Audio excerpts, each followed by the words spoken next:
Hello, everyone, and welcome to Conversations in Horror, the podcast. I'm your host, Kevin L. Powers. I'm also the owner operator of Simply Wicked Entertainment and Event, and I want to welcome you to our program today.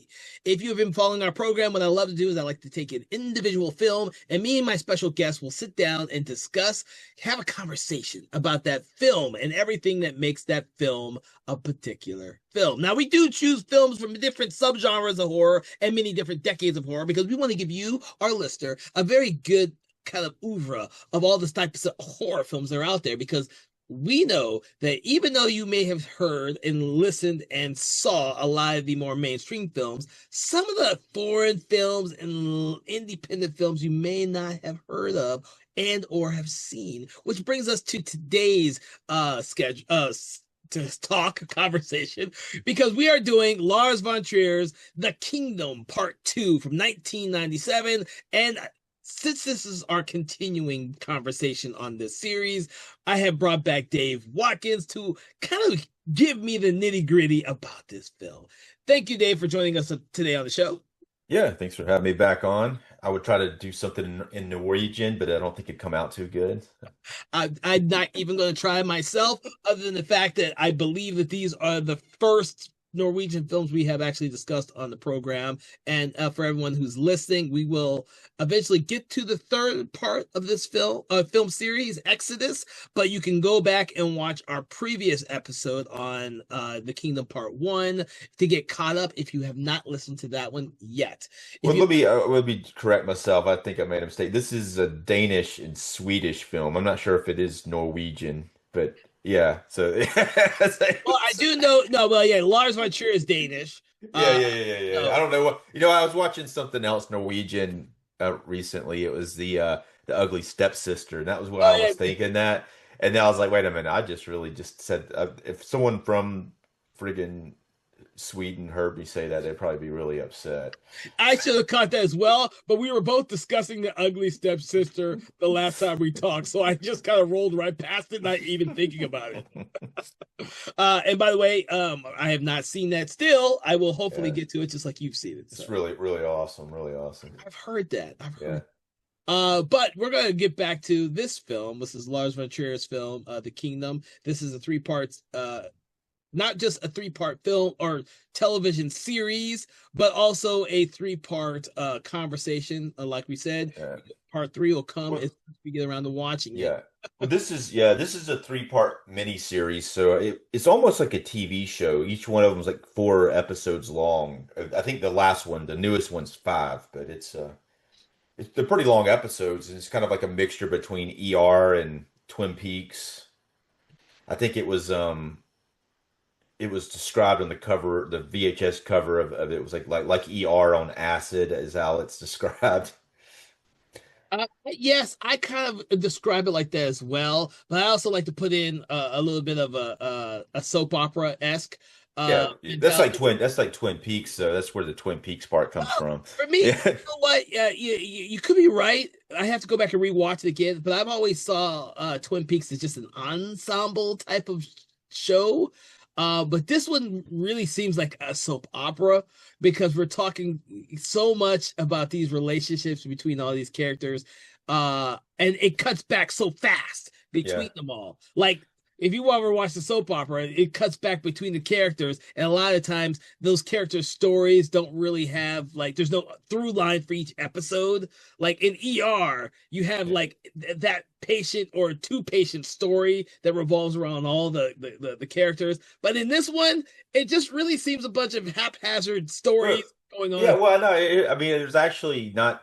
I think it's fairly clever because they are always setting up things and they have a very there's a very dark sense of humor here, Yes. and almost anything that they set up, they eventually pay off in a sometimes hilarious off-kilter way in ways you don't expect. So, I mean, even though it may seem like it's not as haphazard or soap opera, I could probably tell you any element that they put in there that that pays off eventually in a different way. It's not like they just let something go. They're all it's all intentional.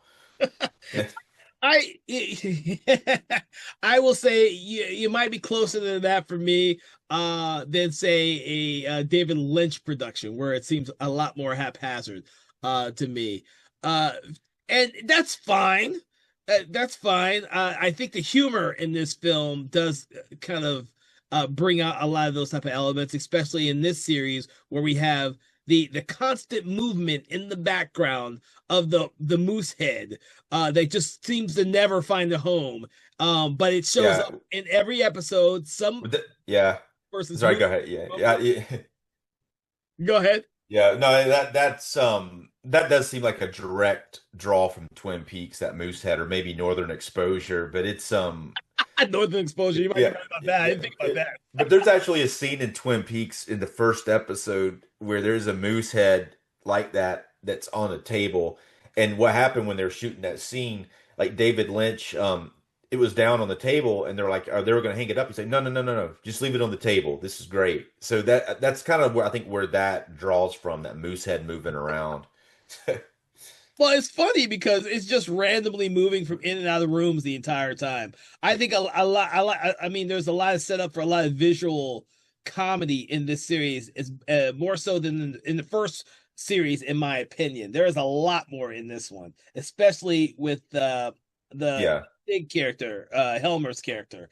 I mean, it, every episode after we're getting yeah. ahead of ourselves a lot, but with Well, that character yeah. in particular in this season Well, yeah, I think that no, the Mosgard's character is a lot more comedic in this one than before. He's the what is he? He's administrator in charge of yeah, everything. man, Who's kind yeah, of going through a crisis in this one, and he goes to this like weird therapist, and it's like he keeps trying different stuff, and everything he does is like it's just really hilarious to me. But some of it's a little much, maybe a little too juvenile with the humor occasionally, but some of it really pays off well in a pretty hilarious way. well, no, some of it is juvenile, and some of it isn't. Some of it's really funny as Yeah, juvenile. You mentioned him, Mosgard, because he goes to Ole, who's not supposed to be in the basement, but has taken up residence in the basement, doing his own thing. And at first, he's trying to get him out, but then he becomes enraptured in what he's doing down there and becomes like a follower. I saw yeah, that it's like the cult, yeah, one of the cult elements of the film, and it's funny yeah. because he's the only one who doesn't get it out of everyone there. Like Yeah, he just doesn't yeah, get it. yeah. But it's kind of hard to get. It's like funny how much of a trouble he's having a hard time getting it. Plus, but he can't look away from it. No, And he's trying like so hard to get it. And that's what's is funny. Now, the thing about this one, the first one was released to theaters in an odd way. And yes, it's weird. I know back in until recently, this part was really hard to find. They have a new set of all of them now, but there was definitely a point in time where I had a copy of this on VHS that I got bootleg. Somebody taped it off of TV, and I bought it off of eBay. And several people who I talked to who were familiar with the first part didn't believe there was more. They kept thinking I was talking about the second part of the first one. I'm like, no, there's like four more episodes past the first one, and they were going to make a third one too, but two of the actors died. The main two actors died after they did this before they could shoot the third one, so it kind of derailed that. yeah. Until 25 years later, when they finally went back and did a third part, Right, right. But but but it would have been really weird if they had tried to do this in the same time period yeah, without Helmer or Druce. Like Miss Druce is the psychic who's really the protagonist of the stories. And the actress died in between that one. Like her and her son, her son's an orderly. They're the investigators, the psychic investigators throughout the first two parts. yeah, yeah. Yeah, I like you said, I didn't know there was a second. I was one of the people who didn't know that there was a second series for this. I actually got the theatrical first season confused because I thought the first two episodes of the first season were one movie and the second two episodes was part two. Uh Yeah.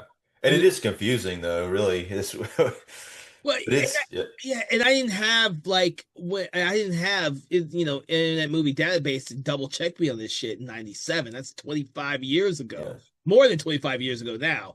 But Um, yeah, yeah. Well, I'm talking about not even in '97. I think that I don't know when exactly I got the copy, the VHS copy. It was much later than that. I didn't watch it. I don't think when it was. I may have watched the first one in when it came out on VHS or whatever. But I'm talking about years later, like when there was internet database was available, like with this, and I was like, I talked to several people about it, and for some reason they never believed me, and I'm like, yeah, I'm just all right. Well, you guys have at it then, but there's more of them. yeah. Well, I saw the first two parts Yeah, at the theater when I was still in college. So that was roughly 25 years ago. yeah, yeah, Yeah, and for the longest time, I just thought that was what I'd seen. I'd seen everything yeah, of this, and then I just never thought about it again. But I was glad that me and you decided to sit down and delve into this because you enlightened me on the fact that they had released the entire series on a Blu-ray box set, which I didn't know it even existed. And yeah, of course I picked it up, and then we decided to do it for the show. So for everyone listening, we don't usually do television series on this program, but because I saw the first two parts or the first series as two separate movies at the theater. We are kind of giving this one a little bit of leeway. And to be honest with you, it does seem more like a movie miniseries than it does a television series because it's only four parts. Anyways, so it works out really well. Each series acts like its own separate movie, in my opinion. I just think IMDb makes it easier for them to categorize it by calling them different seasons. yeah. Right.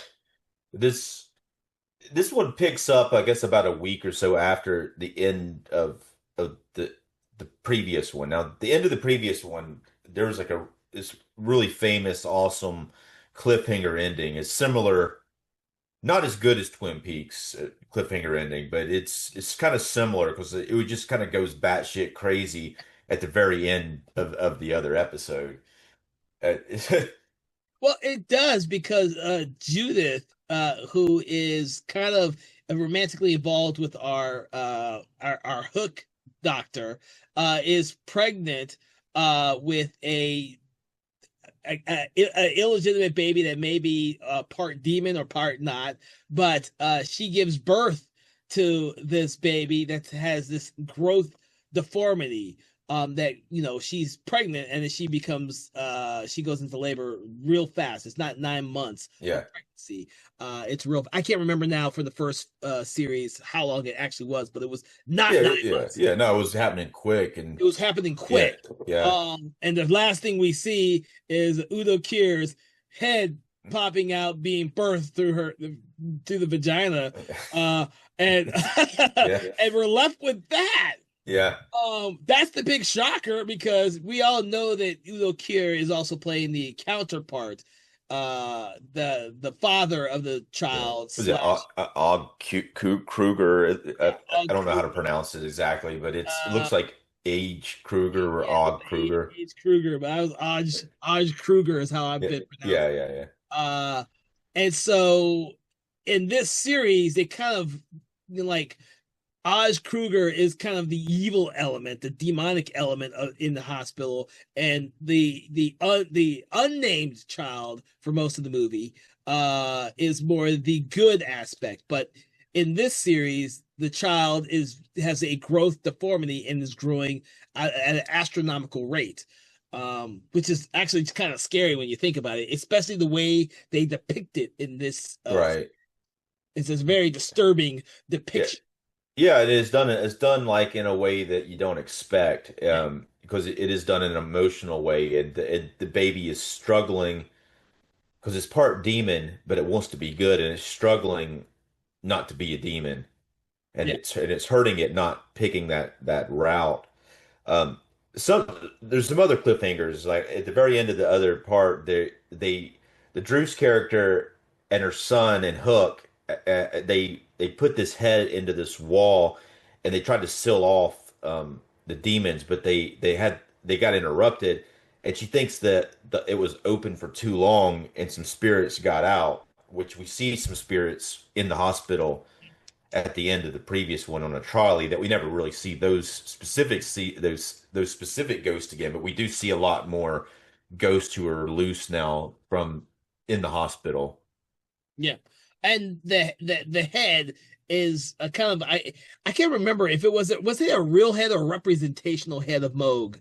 Because So yeah. So like it's funny, but yeah, did you ever see the Stephen King version of this? They made an American version. I do, but I don't remember it because Yeah, I've only seen it once. but it's interesting. They kind of do that more in that than they do on this one. But then what happened was there was a cadaver that looked similar to Moog, who's like Mosgar's son. He's Yeah, kind of like his dimwit son, who's trying to be a doctor, who's a really like a C or D student.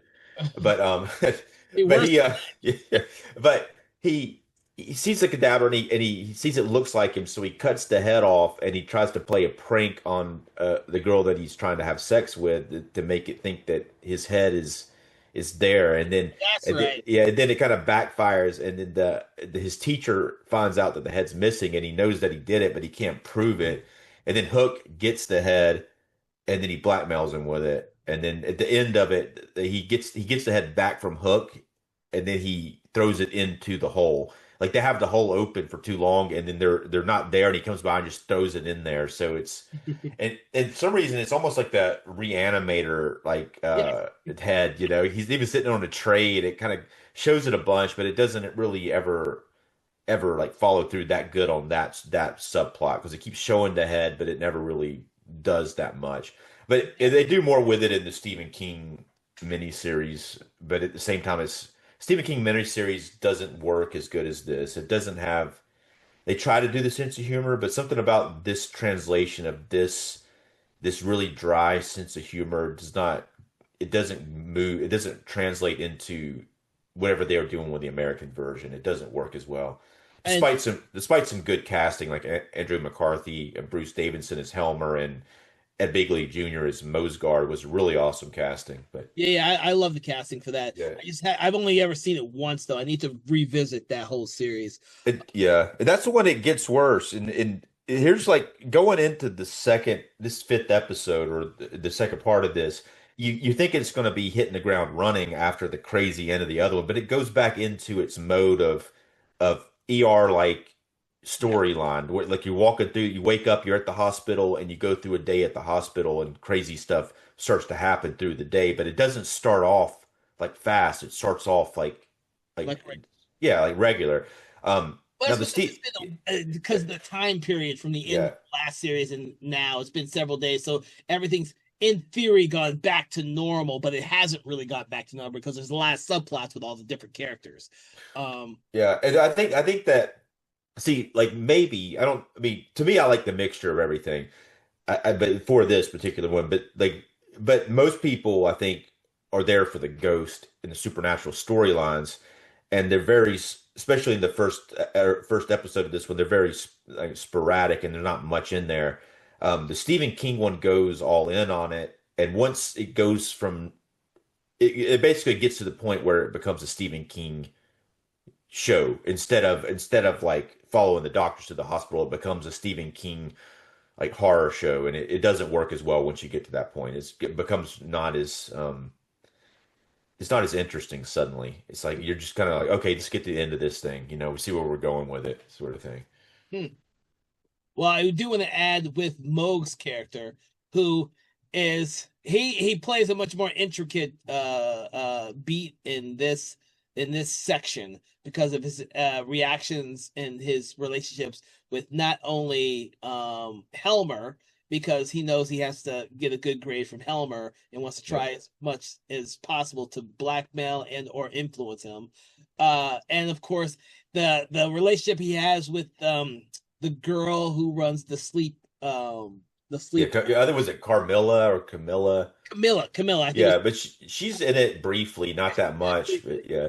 Yeah, she's Uh, only in it briefly because now we follow some new characters who is Christian and Sane. yeah. Well, Sane's always been one of the characters. She's the one that's like always like passes out, and she keeps passing out even in this one. It's like, but she's always like anytime there's blood or something, she passes out, and it's Yeah. Well, like, you have always have that one character is like, why are they in this yeah, state of interest if they can't yeah. actually do it?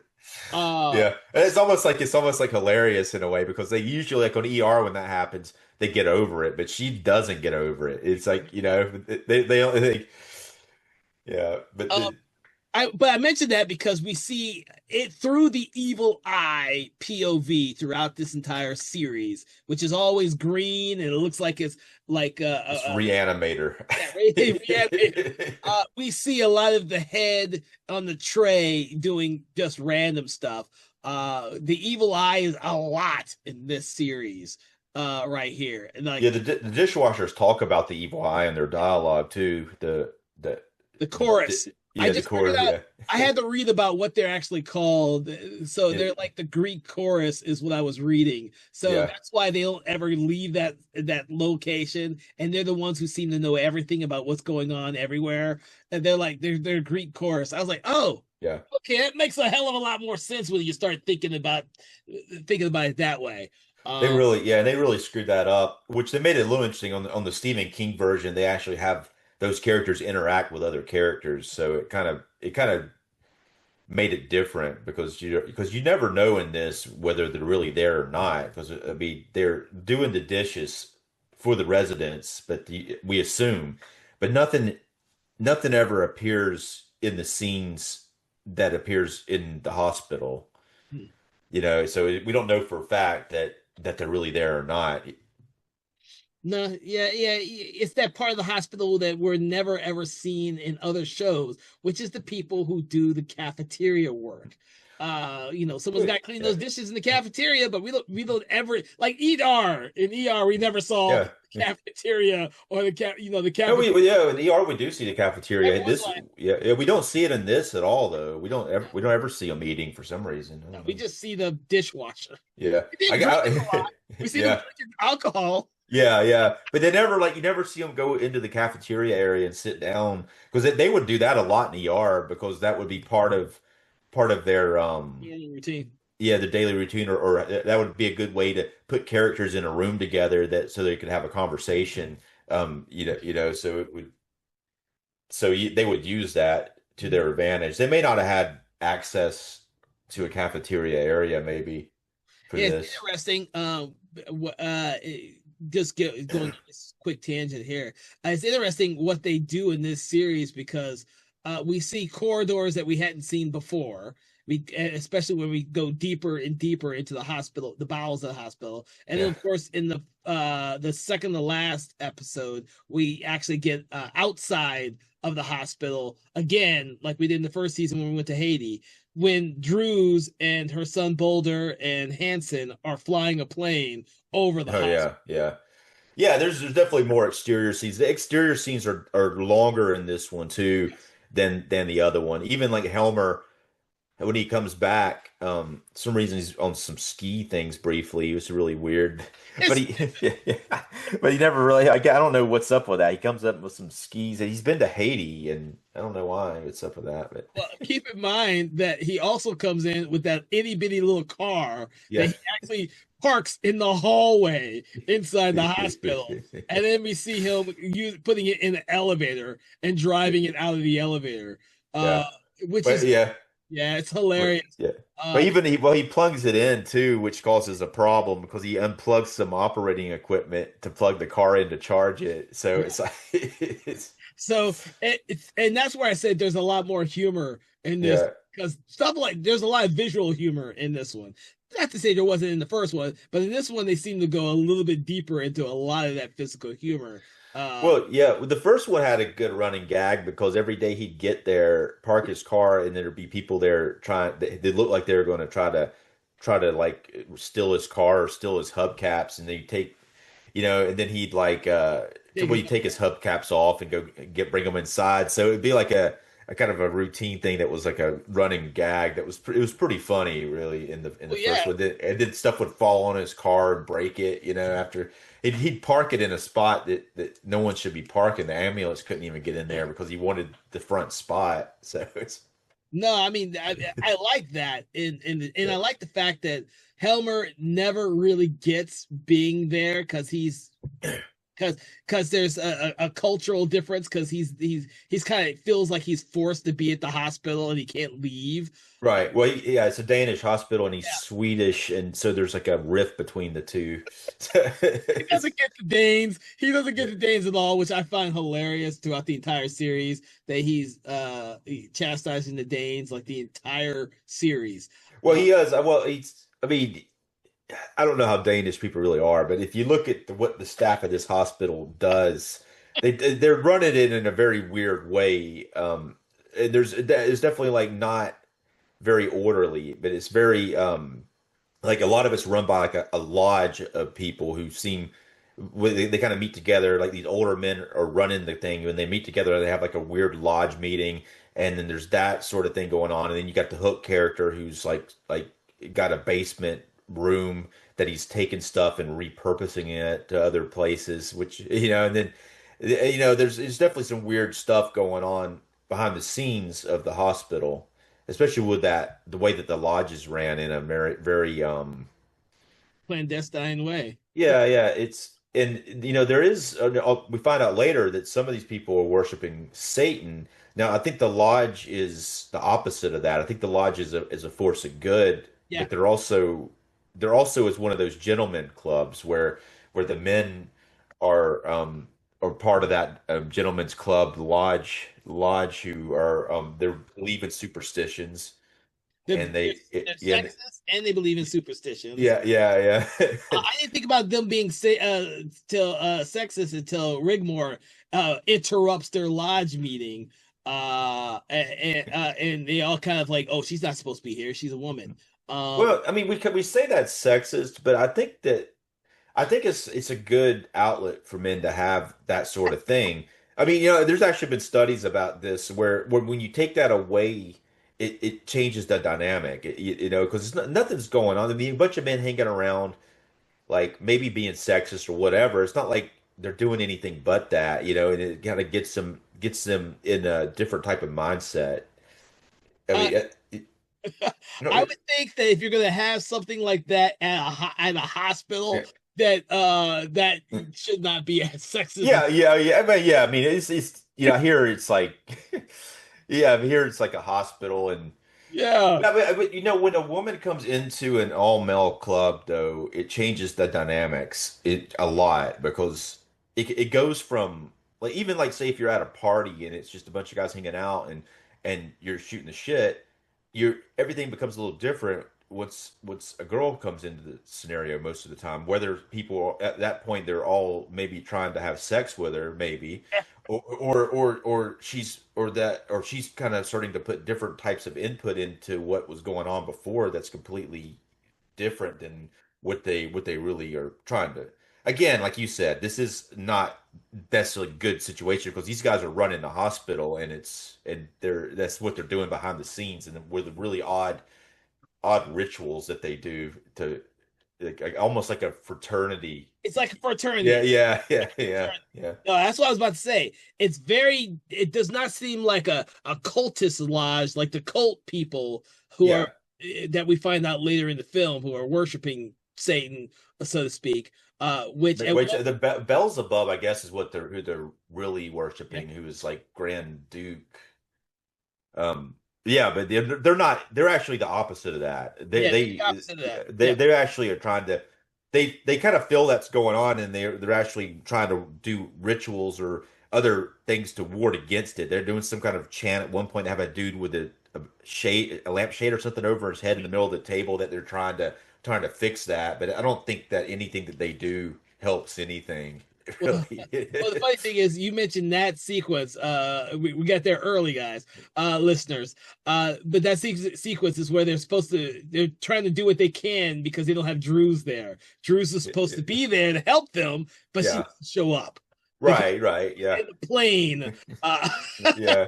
Well, yeah, it's funny. Like she kind of pulls a Helmer on him because Helmer at the end of the first season did that to Mosgard. Because remember, like the director Bob was coming to check out the hospital Yeah. for an Operation Morning Air. That Mosgard, the whole first season, he was like that was his baby. He's like, we're doing Operation Morning Air, which is putting positivity into the air and pretty much just trying to keep everybody on an upbeat path and like a family sort of thing. But then it completely backfires. But director Bob shows up and Mosgard was scared and he wanted Helmer to act like he was him and showed them around the hospital. And then Helmer just leaves. The Mosgard has to hide under the desk and very traumatic, very devastating thing for Mosgard to go through. I think that's why he's going through the therapy in this one.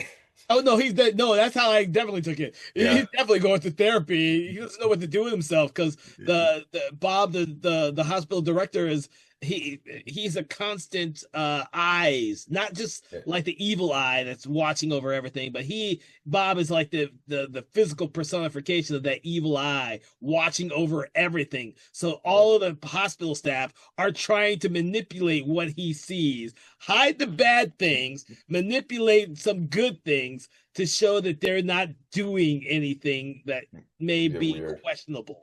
Now, director Bob is he's like he's not evil or good. He's more of he's like a normal hospital director who would come into the hospital to make everything. He's like an inspector. Yeah, he's making sure everything's right. And he actually what he does in this season takes the place of what Helmer did in the first season. Because Helmer was doing that same thing in the first season, but he doesn't do it in this one No. because of what the change that he goes through at the end of the first season. Helmer's very confused in this season. Yeah.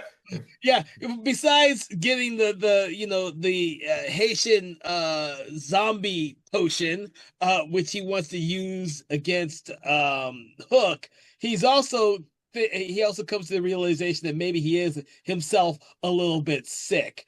But he needs someone to tell him he's sick, or how do you prove that you're sick? We're doctors. We're not supposed to be sick. Yeah. It was a really awesome conversation between him and Drew's son Boulder that he's we I guess we missed something that happens earlier on, like which is really shocking when it happens. Like Druce walks outside and gets hit by the ambulance and gets really messed up. But he's Boulder's in the room looking at Miss Druce and Helmer's. He did the surgery on her, and then he's having a really nonchalant conversation because Helmer has no bedside manner whatsoever. And so he's having a really nonchalant conversation that offends Boulder, and Boulder tells him that you're pretty much you're human, and doctors get sick too. And then he's just like laughs it off. He walks out in the hall, and then it strikes him. He thinks about it. He's like, "Wait a minute, doctors get sick too?" And then and then he goes and talks to Mosgard about it, and Mosgard always gives him like the worst advice. He tells him to go and check his poop out when he poops, and if it floats, it's not good, I think. And no, if floats is good. It's good. If it's because it has. So I thought this was one of my favorite things they did the entire season. Mosgard's talking to his poop in the toilet, seeing if it floats or sinks. You mean Helmer talking to him? Oh yeah, Helmer. Yeah. That replaces his rants that he did in the first season. On the first season, he would go on top of the roof and rant towards the sky about the damn Danes being a bunch of idiots, and this time he talks to his poop instead of talking to the sky, Well, it's much more interesting camera wise because we're looking up at him from the toilet with the toilet bowl's like kind of the outline of the framing, so it's funny every time he does it because he does it so often. It's like his therapist is talking to his own fucking poop. Yeah. Oh yeah, dude, I was laughing every time that came up, and especially how they ended the entire series with that whole thing too. So I really did. I thought that was a much better way of doing it than what they did in the first season. But I also really like Helmer in this season as well, because some things he does, like the whole first 2 episodes, I think it was, where he's just trying to use the zombie potion on Hook. Yeah, which is weird because at the end of the first season, he was saying Mosgard into the sky, which like as a viewer, we both thought like the Yeah. person he would be targeting would be Hook, and when they go into this, instead of him trying to target Mosgard, he's targeting Hook with it, but he keeps having second thoughts about it because he keeps finding new information or like things happen. I think the first time he tries to give him the potion, he basically makes everybody coffee and he puts a spoon on the one that he's going to give to Hook, Mhm. and then it keeps getting passed around to different people to the point he doesn't know who has the coffee anymore. So he just takes all the coffees and tells them off. It's Well, it's funny because it's Rigmore who tells him that conversation, a side conversation about the whole zombie potion, where some people get killed by it because she did yeah, research on it, and that gives him second thoughts. Like, oh shit! yeah, So that daily meeting that they have, where he has the coffee set up to give to Hook that he takes and he yeah, covers with a plate as he going through the whole meeting, and of course, Hook is like, what's going on? So he tries to Hook, who is always against Helmer, always, decides to go over there up close and personal and kind of manipulate Helmer before taking his cup of coffee back from him and drinking it. And the look yeah. on Helmer's face is just priceless. It's like, oh shit, he just drank the coffee. Oh shit. And then the next episodes, Helmer trying to figure out whether or not he's killed Hook after Hook passes out and supposedly dies, or if he's really alive, or how do I save him without other people realizing it's me who killed him. It's just hilarious. Yeah, yeah. He actually gets an antidote to the zombie thing from the guy who brought him to Haiti. Yeah, Um, he is that's something like with Hook. When he drinks the coffee, that's like the like Mosgard, not Mosgard's son Moog, is the one that kind of goads him into doing that because he's saying that if he basically knows that Helmer knows he has the report still, and yeah, so so it's like part of his strategy to deal with Helmer is what Moog kind of talks him into doing, and that's the reason why he does that yeah, with the coffee. That's why like things like I say that things in the series happen in a way that forces certain characters to make certain decisions that aid the plot too. Because him drinking the coffee changes the plot for the zombie thing that happens later. But but in order to get there, you had to have all the other part with Moog who tells him to do something weird to Helmer, and he's trying to just kind of make Helmer uncomfortable by doing something weird. He actually comes over and kisses Helmer on the yeah. lips and then drinks the coffee. And Helmer's just like, what the? Well, Moog in this series is manipulating a lot of characters. He's Yeah, much more active in this series than he was in the first series. And that's good because you think that because he's the son of Mosgard, that he just will skate through everything, and he realizes he can't just skate through everything. But yeah, yeah, he also figured, he also realizes that when he stole the head from Hook, he was recorded on security videos. So yeah. he feels like he's trapped and being blackmailed by Hook still, even though he doesn't have the head anymore. Mm, And then of course he's manipulating Sane throughout because of the whole Christian thing. Because Christian is considered boring and uninteresting because he's one of the only people at the entire hospital who has a conscience. yeah. Uh, Well, yeah. Well, there's the whole ambulance thing ties into that because it yeah, starts off, you see the ambulance again. We think it's the ghost ambulance, but there's a new character called the Falcon Falcon. driving the ambulance, and they're all betting on, I guess, on how quick he can do this run. And Sane is into that. And she's also into horror movies, into slasher films, Mhm. and Christian, she keeps saying that he's boring. She's actually like she's a pretty bad character in a way. She's not like she's a I mean, she's just kind of mean, and she's kind of like she's not a very good doctor, and No, you know, and she's kind of mean, and she's just like I don't know, man. She's not good. She seems like she's good. She seems like a kind of goody two shoes, but she's not, man. She's the opposite of it. I kind of thought that she was kind of a goody two shoes or trying to be good until Moog manipulates her. After Moog tells Christian, you just have to, you have to bend and manipulate the women to get what you want. Being truthful doesn't play in it, and he goads Christian by saying he can get Sane without even trying, but then Yeah. Sane becomes infatuated by him for the rest of the series, and then he just kind of goes with it eventually. And I'm saying, of course, by I think the third or fourth episode, saying after Christian does his thing, she doesn't see Christian as boring anymore. But Yeah. Well, it's kind of like the ambulance thing's a little frustrating to me, is it? a little bit, just because of. I mean, it makes sense, but there's definitely like because what happens with the Falcon ends up eventually wrecking somebody, and then that person ends up in the hospital, and then Christian goes to see the person, and he feels really bad about the guy, even though he wasn't driving. But then he goes, Christian finds out who the Falcon is. He approaches him. The Falcon's kind of freaked out now that Yeah, he's hurt somebody. So Christian takes over the run of it. So it's kind of like a weird thing for him. He takes it over because he's trying to impress Sane. That's his whole thing. But it's odd that he's taken over something that could potentially wreck somebody else when he's feeling bad about the other guy being wrecked, and then he takes over and the same thing could happen again, and it does happen. So it's well, that's the odd thing. That's the thing about this weird little triangle between those three characters.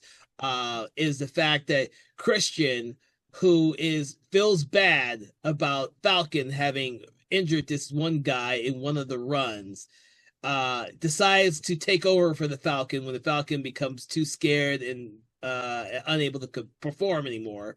Uh, in order to have money and a financial future for the family of the guy who was in Falcon's accident. And so it's this weird little cyclical thing that, like, yeah, okay, so you kind of chastise Falcon and everyone gambling on this to begin with, but then you end up doing the same thing. yeah. That's Fix what I the say. Yeah, problem that was caused the yeah, first time. yeah. It's like how does yeah, I don't know. That's one of my least favorite of the storylines, I think, of and this one, and especially the way that it ends. There's a cool ending to it, Mm-hmm. but it's like part of it doesn't make sense because I guess let's go. I mean, fuck it. Let's go ahead and just talk about it real quick. So it's like We should, because the yeah, Christian storyline doesn't really have much to it. They yeah, added these characters in, and they expanded on both Moog and Sane's character in this series to give them more to do. And it's perfectly fine because we learn about more about the kind of how all of the different the doctors kind of work, because Moog in this series kind of manipulates and goes between the characters, whether it's Hook or Helmer or scenes with his father or Christian is Sane or Camilla who is in the lab, because he's still doing the lab stuff as well, and yeah, or Mondo, who is his teacher, who had the sarcoma put in him at the end of this last series. So yeah, all these Moog is like the character who kind of interacts with a huge chunk of these yeah. different characters. I think he kind of replaces Hook a lot because of what happens to Hook, especially in the second You episode, because know Hook what? was kind of yeah, but Moog's like not as Interesting. Hook. Well, he is interesting, I think, but he's not as the Hook had Charisma. like well, he had charisma, but he also had like he had a dark side, but he also had a light side, where Moog is seems to be very yeah he's kind of he's not as smart as Hook, and he's also doesn't seem to have people's best interest in mind. He's very like self-serving. Yeah. Oh no, I agree with you on that one. I no no no no, I agree with you on that one. I think that's what makes Hook such an interesting character. We do see his really dark side in this series after his death experience. near death experience, however you want to see his experience, and we'll go into that in a little bit. But yeah, he's completely altered and changed from that, which is Yeah. interesting to see that character from the first series, in which he was he was an extremely caring doctor who wanted procedures to change to better their patients. To this Yeah. one, where he ends up not caring as much. Well, They're a burden to the yeah, system you're who right. to be eliminated. Type of It's yeah, yeah. It's almost the opposite of what he was doing before, which is it's pretty messed up, and it's bad that he never gets the antidote in these episodes. And but but back to the Moog. There's one part with the ambulance thing that's pretty hilarious. Like there's one of the episodes, I think the third one, where it starts off following Mosgard, and he's doing one of oh yeah. his test things, and he decides to go down there and be an intern in the bottom floor where they're doing the ambulance chasing thing, and he's just like, and they're all like, oh shit, he's down here, It's like- No, no, that's hilarious when he goes down to the ER and he doesn't really know how to do anything. Like he's lost all of his steps to be a doctor. And was it Band-Aids or something he's going to yeah, get? Or yeah, no, yeah, they get him to get iodine, and he brings it to the wrong place, and oh my God, it's so hilarious because he brings it to several different wrong places until the yeah, doctor tells him, no, the patient's over here who needs the iodine. yeah, yeah, And then, yeah, like you say, he goes outside like he's going to meet the ambulance because he hears the ambulance, but the ambulance rides right past him. yeah, Oh, yeah, because it's the racing ambulance, but yeah, but yeah, but what happens eventually with the ambulance? There, some reason, like, to make more money because he wants to pay for the guy's family who died. Yeah, they want to do a whiteout in the ambulance, so drive the ambulance with not being able to see, and it's like, what? I don't even understand how this whole thing works with the betting and how they even know what's up and or what, but they got cameras on certain positions. I don't know how they get access to the cameras to see the race from where it is, but they're looking at cameras to see to make sure they start and everything else. But the whiteout so that he does it blind is, I guess people want to bet more money on that.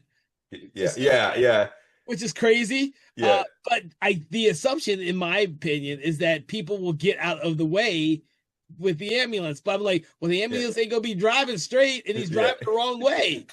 Yeah, but he has like one guy that's supposed to be telling him how to Yeah, drive, but something happens where the guy can't do all of it. But what's cool about the scene is he's driving, and suddenly there's an old guy appears in the back of the ambulance, hmm and he's like, oh, you're not supposed to be here, and he's like, oh, I am supposed to be here. I'm deaf, and I've got lots more work to do tonight. So yeah. I mean that was kind of cool. That was cool. What wasn't cool about it is, and it made no sense at all. Like Moog knew that he was out there doing this ambulance ride whiteout. He decides to leave with Sane and drive on the same road, and so he ends up crashing into Moog and Sane that's the cliffhanger ending of that storyline. You So know, I have now that you mentioned it, I didn't think about it till now. I think there is, yeah, I do have a question about that because you're right. I thought that Moog was in charge of that, so why would he leave early? yeah, I know that Bob, the hospital director, ends up down there where they're gambling. yeah, yeah, right, right. So I mean, obviously things happen like that, but it's like it's. I mean, there's not most things in this kind of work in a way that makes sense, but it's hard to make sense out of that because it's like I mean, Moog's not very bright. He's not the brightest bulb here, but for him to like leave at that point Yeah, during the middle of the race, not see the end of the race. I mean, how long's the race? It's like how long do you think it could be? Like 5 minutes? yeah, It's that's all I think it like is. 5 minutes at the most, 5-10 minutes at the most. Uh, yeah. I mean, it would be different if the character had no knowledge of the race whatsoever, and he just, but it doesn't make sense that him of all people was the one out there that gets hit by the ambulance. well, no, well, it doesn't make sense because he's usually the one betting, and making Yeah, money yeah. off of it. So why would he leave until after he's gotten his money? Uh, you know, Yeah, and I mean, obviously he's wanting to go. I mean, out of nowhere too, he's into Sane and wanting to leave with her. Before it was like he could give a shit less, and not to mention he's having sex with that Carmilla all the time. He's kind of sexed out, so it's not like what I'm saying? Because it's not like if you're having sex like that often and you're to the point where, man, this is too much sex. You're not. Maybe another person might help, might make it a little more interesting, but still, though, you think. It just seems all like it's all contrived so yeah, they can be in that area at that one point to get hit by the ambulance, yeah, yeah. which is fucked up. I mean, it's a fucked up thing to happen. It's a pretty cool thing to happen, but I just don't like the way that it got there, you know? No, no, I get you. Plus, it is kind of bad that it happens to Christian. I didn't like Christian, because he seemed like Drew's. He seems like the most likable character. Now, unlike Drew's is very determined in her spirituality and her belief in the ghost and trying to rid the hospital of the ghost and save everyone. Whereas Christian just wants to, I guess, save one person, so to speak. Uh, because he's fallen in love with Sane. And every time you see Sane with Moog, and he is seeing that, you see that little jealous thing going through him. He feels like he has to, prove himself. So Yeah. I mean, It's Sade really is the worst, man. She's the worst. she is, because man, she's like Christian at that one point thinks that uh he's finally like gotten her when she kisses him, and then next thing you know, Yeah. It's she almost passes out again while in the operating room because of the blood. And of course, Mo comes to her rescue, and he sees them kiss. Like, oh, okay, I'm just gonna kiss everyone. It's all good. yeah, yeah, yeah. Which is it's that's a little heartbreaking because Yeah, yeah. Christian's been working Oh hard. yeah, yeah, I know it. Yeah, he's been working hard on it. And no, Moog hasn't really been that interested in it. And Ooh, it's like that's the weirdest thing though. But that shit happens though. I mean, I've had that kind yeah. of shit happen to me before. Oh, same That's here. that's that's why I was saying it's like the worst because that's the worst when you think that somebody's into you and all of a sudden out of nowhere they're like not or they're kissing somebody else for like no fucking reason. You're like, really? All right. Well, Yeah. especially like in situations like that. It was like in college situations where some reason they act like that because they don't really want to get like caught up with one particular person. I think is why they do that sort of thing, maybe. Yeah. But I And don't know. to be honest with you, these are still students. They're still students. They still have to pass the Yeah. grade in order to actually, become real doctors. Hence why Moog kind of manipulates Helmer um to get a passing grade. He went from failing his test to getting an A because Helmer just didn't want to deal with being blackmailed or anything else.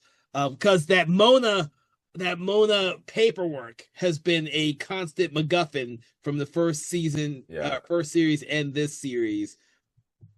Right, yeah. I mean, there's like what is the anesthesiologist report Yeah, from the Mona operation? Definitely a MacGuffin, but it's odd too the extremes that he goes to because it's like I don't know how incriminating. I mean, it must be really incriminating, but it makes it worse that he keeps trying to steal it. I think yeah. because if he just left it alone and just let it go and go to court, they would have like settled out of court, and what I'm saying they couldn't do that much. But he's like so arrogant that he didn't want to have to go through that. Well, and it's funny because it gets worse as the show goes on. Yeah, Because then you have Mona's mother who really wants to sue him for everything he's got. And then of course we see the cops later on, and we're jumping yeah, ahead, everybody. We're gonna like the first episode that we did here. We kind of went to the story beats based on the characters, but we went to Mona, and that was a cliffhanger I just didn't see coming, or they never resolved it much.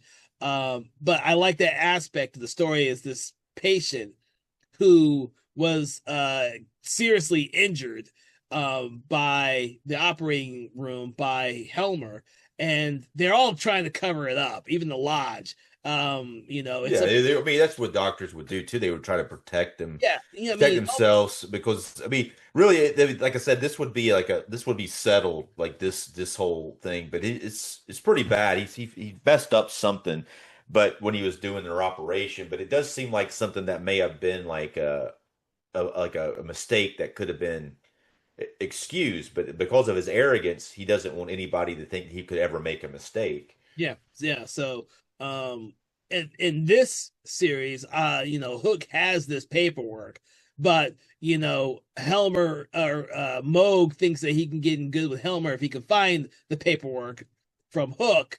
Of course, Hook doesn't reveal any details till after he's come back from being dead for the whole episode. Yeah. Uh, and then of course it becomes this really funny kind of thing between Hook and Helmer when Helmer just figures out or is told where the paperwork is, which is in this really old file in archives that no one will go to because it's supposed to be the most boring read ever. But Yeah. the crazy Hook, who just came back from the dead, kind of just blabbers everything to Moog, and then Moog goes back to Helmer to tell him everything, which leads to Helmer going to the archives to get the paperwork, which he does, but then Hook catches him. And then of course, Moog, not knowing what to do, accidentally locks them into the archives where they Yeah. have not the security, but the motion Yeah. sensors It's that will set definitely a off the call. Yeah, alarms. it's a callback to the first. Like, Call back to the first episode. the Markov thing happened in the first one too. It doesn't go on as long, and it's a little different here, but it's definitely a callback. It's also It's very intricate though how all of it goes down too with the report yes, because there's a because like say like he tells Moog, but he also like the whole fact, and this is something with the writing that he makes like say was it Hook thinks that he's clever because he says the most boring thing that nobody would ever want to read, and then there's a scene where Rigmore goes in and talks to the baby little brother, and little brother actually we should get more into little brother later, but he tells her that she hasn't been able to sleep, and he's like, here's what you need to do. You need to find the most boring thing to read and read that. And so that kind of gets her. That's why she goes down there and gets it to read it, and then gets the report. So so she has the report. yeah. Yeah, I Yeah, found that hilarious when that story came up. I was like, oh shit, it all makes sense now. So what's funny about the scene in the archives is that it's a motion sensor, but they can move really slowly. And of course, at this point in the story, Helmer is in a wheelchair, and obviously Hook is just coming back from having been a zombie, and they're creeping away out of the sight of the sensor. Of course, Helmer gets out of the way first and is wheeling his way as fast as he can in the yeah, wheelchair to get out of the room. But then, of course, the court appointed what do you call the people who give people a summons? yeah. Well, yeah, he's got a summons, but Yeah, he's been summons. trying. Yeah, he's been trying to give it to Helmer the whole time because he actually meets with a lawyer and tells him not to accept it, and they're going to delay the court. He's like, here's what we're going to do in order not to have to go to trial about Mona. We'll just keep delaying it, Yeah, just keep delaying. yeah. That was the whole plan. In order to delay it, that would mean not to ever receive a summons. So he would like anytime anybody came up with some paperwork like that, he would like run or not say who he was. Yeah, So it's which is hilarious because at one point, no, he steals a cleaning lady's headphones so he can't hear. yeah, yeah, yeah. And Well, he's it's yeah, also funny the way he ends up in the wheelchair too. But I mean, and the whole fact that he has like a new assistant, like like a secretary who used to work for Mosgard, because now he's got Mosgard's position. Mosgard's kind of stepped down, and she's like really pestering him, and like she's going to him constantly asking him what he wants to do about certain things, and he's like doesn't want to deal with any of it. And then he tells her he needs a new bookshelf because he has to. I'll have all these reports, and she gets a bookshelf and puts it in the office, but it's too big and it's like covering the door. And he's like, why do I have to fix everything? He's like, the clear solution to this is like make the door more narrow. And then she's like, yeah, but it's not gonna be able. You won't be able to fit a wheelchair in there. It's like, why would I need to fit a wheelchair in there? You know. Yeah, not only that, but the very first instance is the stamps thing, where Yeah, it convinces her to just use 1 cent stamps, yeah, yeah, and yeah, she brings it in, and the whole envelope is yeah, completely covered in 1 cent stamps. I was like, oh my yeah, God. yeah. Yeah, it's fun. Yeah, yeah. She's having problems, and his solutions are like, he's very dismissive. He's just like, this is. He's like, don't be an idiot. Just figure it out. And here's a possible solution. But then it's just everything that happens backfires on him. Yeah, Because then he can't get into the office anymore because he's in the wheelchair. So it's like he can't get into his own office. it is quite hilarious to see him actually in any type of vehicle in this one, whether it be the little bitty electric vehicle that he drives in the elevator or in the wheelchair. I think they have a lot of fun with the Helmer character in this series, or talking to his poop in Yeah, the toilet. I he gets yeah. But then Rickmore actually shoots him, is why he ends Yeah, up in the wheelchair to begin with. But it's like because she's like still mad about that Haiti shit that he pulled. well, not only you go, yeah, well, we're getting to Rigmore a little bit right now, but Rigmore, yeah, is I guess she's like in fact just completely in love with Helmer, and Helmer is manipulating this woman to get what he wants from her. He has no intentions of seriously being with this woman, but unless he can get something out of it. And of course, she awakens to some of his truer nature, so to speak, and ends up shooting him while he's trying to save Hook's Yeah, yeah, coffin yeah, going into the furnace to be cremated. Which is hilarious because we see that he is really a weakling and he can't really hold on to shit. But she shoots him, and then we see, of course, the coffin go into the crematorium to be burned, the furnace of the crematorium to be burned and turned to ashes. At which point, Helmer is still not revealing that he is the cause of any of this. Like he yeah, doesn't really take responsibility for anything. yeah.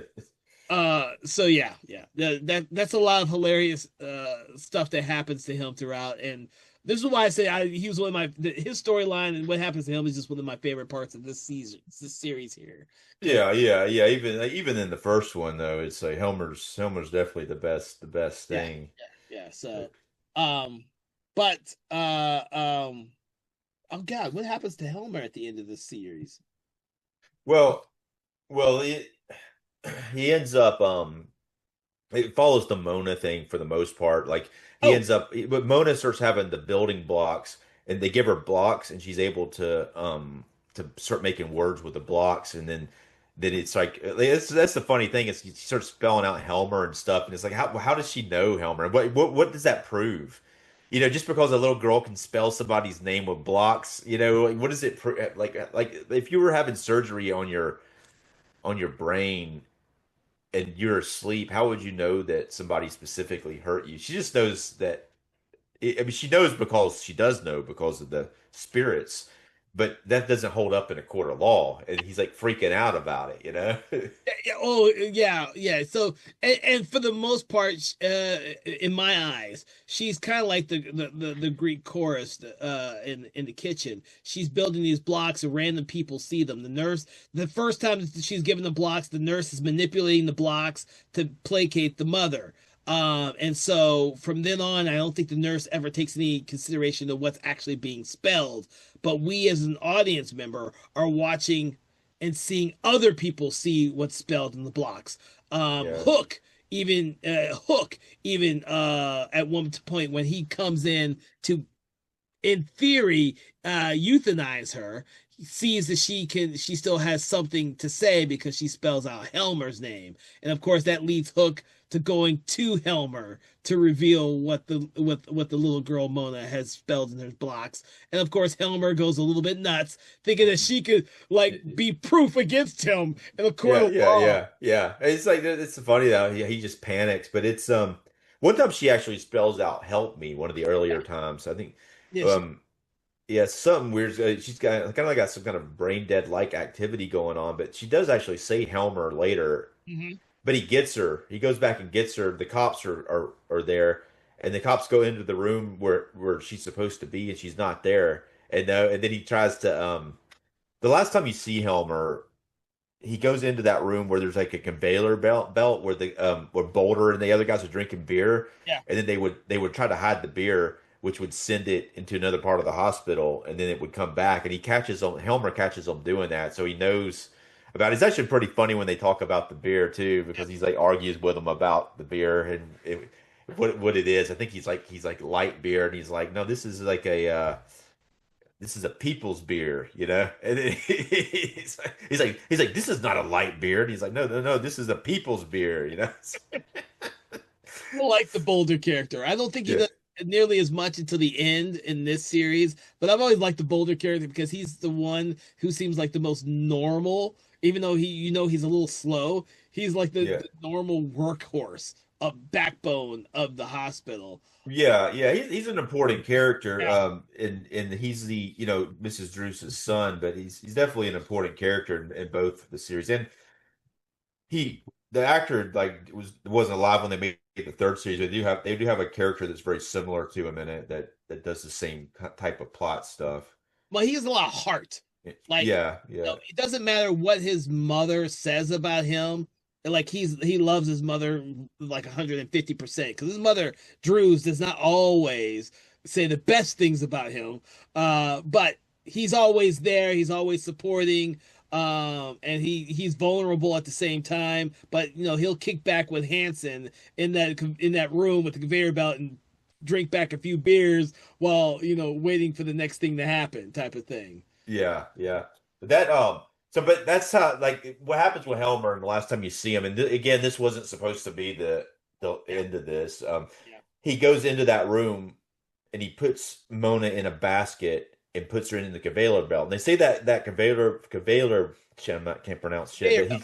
yeah, it goes through the whole hospital and it comes back around. So it's kind of mysterious. And they deal more with it later in the other series and the newer one. But but he puts her in there and she goes into to it, and then the cops come in there and they're like, "Where's Mona?" And he's like, "How the hell am I supposed to know where Mona is?" You know, because I hadn't seen her, and they have no idea that he put her on the belt there. But it's kind of like an airport sort of thing, like when you put the baggage on Yep. the baggage rack. But then he goes to get her back, and the bucket comes back, but she's gone. So it's kind of like, oh shit, where is she? And that's the last you see of Helmer Oh, in the okay. series. Yeah, Because I couldn't remember if there was another scene after that with him. And I guess there wasn't because all it was the blocks. So that was the little, yeah, it's the right one, but yeah, that was the right one that came back. I was like, oh shit, that's kind of fucked up. yeah, Now Helmer's lost her somewhere in the bowels of the hospital. Oh jeez. yeah, yeah, yeah. So I mean, it's kind of like again, it was that it's always been like really that's the last scene we have with Helmer, but I mean that's all that I mean. Clearly, it wasn't going to be Yeah, it wasn't supposed to be the end, but it's kind of cool too. It's kind of cool though in a way that is the last scene with him because that's what he's been dealing with most of the series yeah. was the Oh Mona. yeah, the whole Mona incident and all the paperwork and all this shit. Uh, in theory, if no one figures out that he was responsible for her disappearance, he could be in the clear in reality. Yeah, Yeah. yeah, So, but yes, it's interesting, and we've talked a lot about Mona already, but we see her, she's one of the two kids in theory that we see throughout the series, and we see a lot of her in this one, because of the blocks thing and the fact that Drew's kind of goes through everyone's rooms actually, but yeah. she's For the most by the part, time, yeah. yeah, yeah. So, I had to think She, about. I can say, yeah, she is kind of the protagonist of of really both of them because even though Helmer's probably got more screen time, he's kind of like a kind of a villain, even though he's not really the main villain Yeah, of the story. yeah, yeah. And so while we just talked about Mona, we might as well get to so-called Judith's son, who she calls little brother, eventually getting a name later on in the show in the series, Yeah. played by Udo Kier. This is part of the original shock ending of the previous series. But in this series, his fate is very, very entwined with the entire hospital because of who he is, who his father is, and the themes surrounding, I guess, the end times as Drew kind of sees it. You know, Yeah, with the chorus people, the dishwashers talk about little brother a lot. It seems yeah, to be very important to what's going on and the decisions that they make with that character. Even though most of Judah's scenes end up with little brother in this yeah. one, so but most of the time she's with there. Even though other people occasionally come into the room, like Rigmor in that one part and Hook Mhm. earlier on, but Hook becomes zombie Hook, and later on he's like crazy Hook. So, Mhm. Yeah, and that's the interesting thing about this one. We see a lot of it's weird because for this one I don't know what the timeline is between the very first episode and the very last episode, but little brother grows up really fucking fast.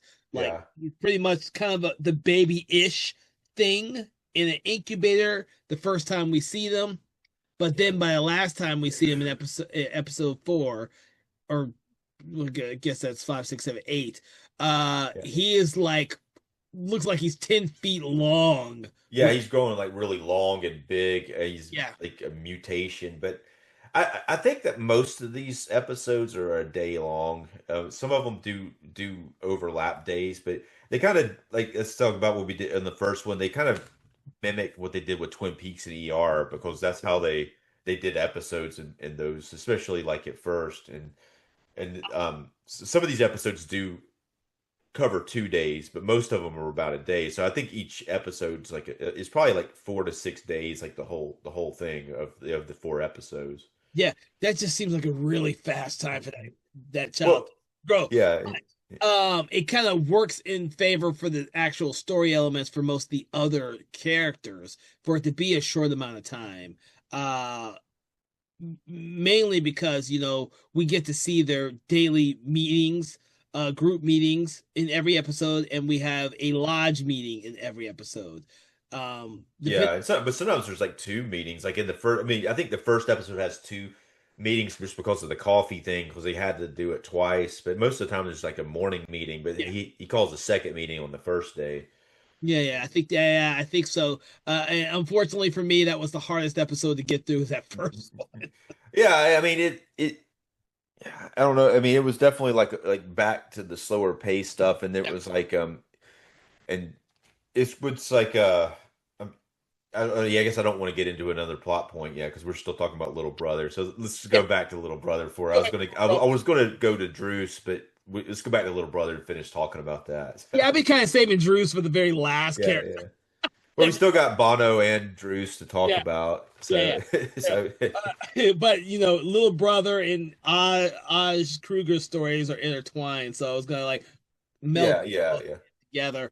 Because little brother, like when I saw the ending of the first series, I thought, oh shit, I didn't think of that being like an actual son. I kind of always thought that as Oz Kruger being reborn.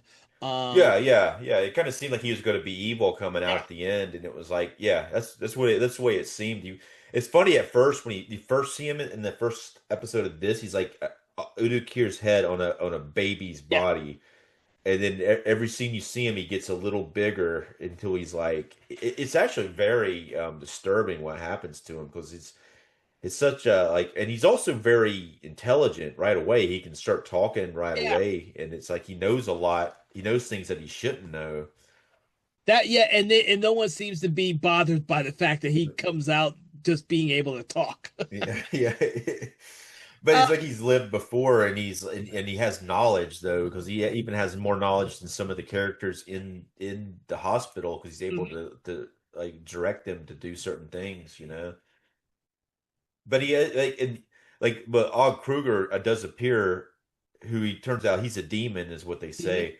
And he does appear and tries to talk to him, and he says, but the only way that he's going to be able to save himself is to become a demon and to Yeah, embrace the darker side, which he doesn't want to do. He's kind of already made the decision that he's not that doesn't want to do that for some reason, you know. And he's I think a lot of it has to do with what Judith does, because at first she's going to abandon him, but then she yeah, can't, and she has that motherly bond that she bonds with him.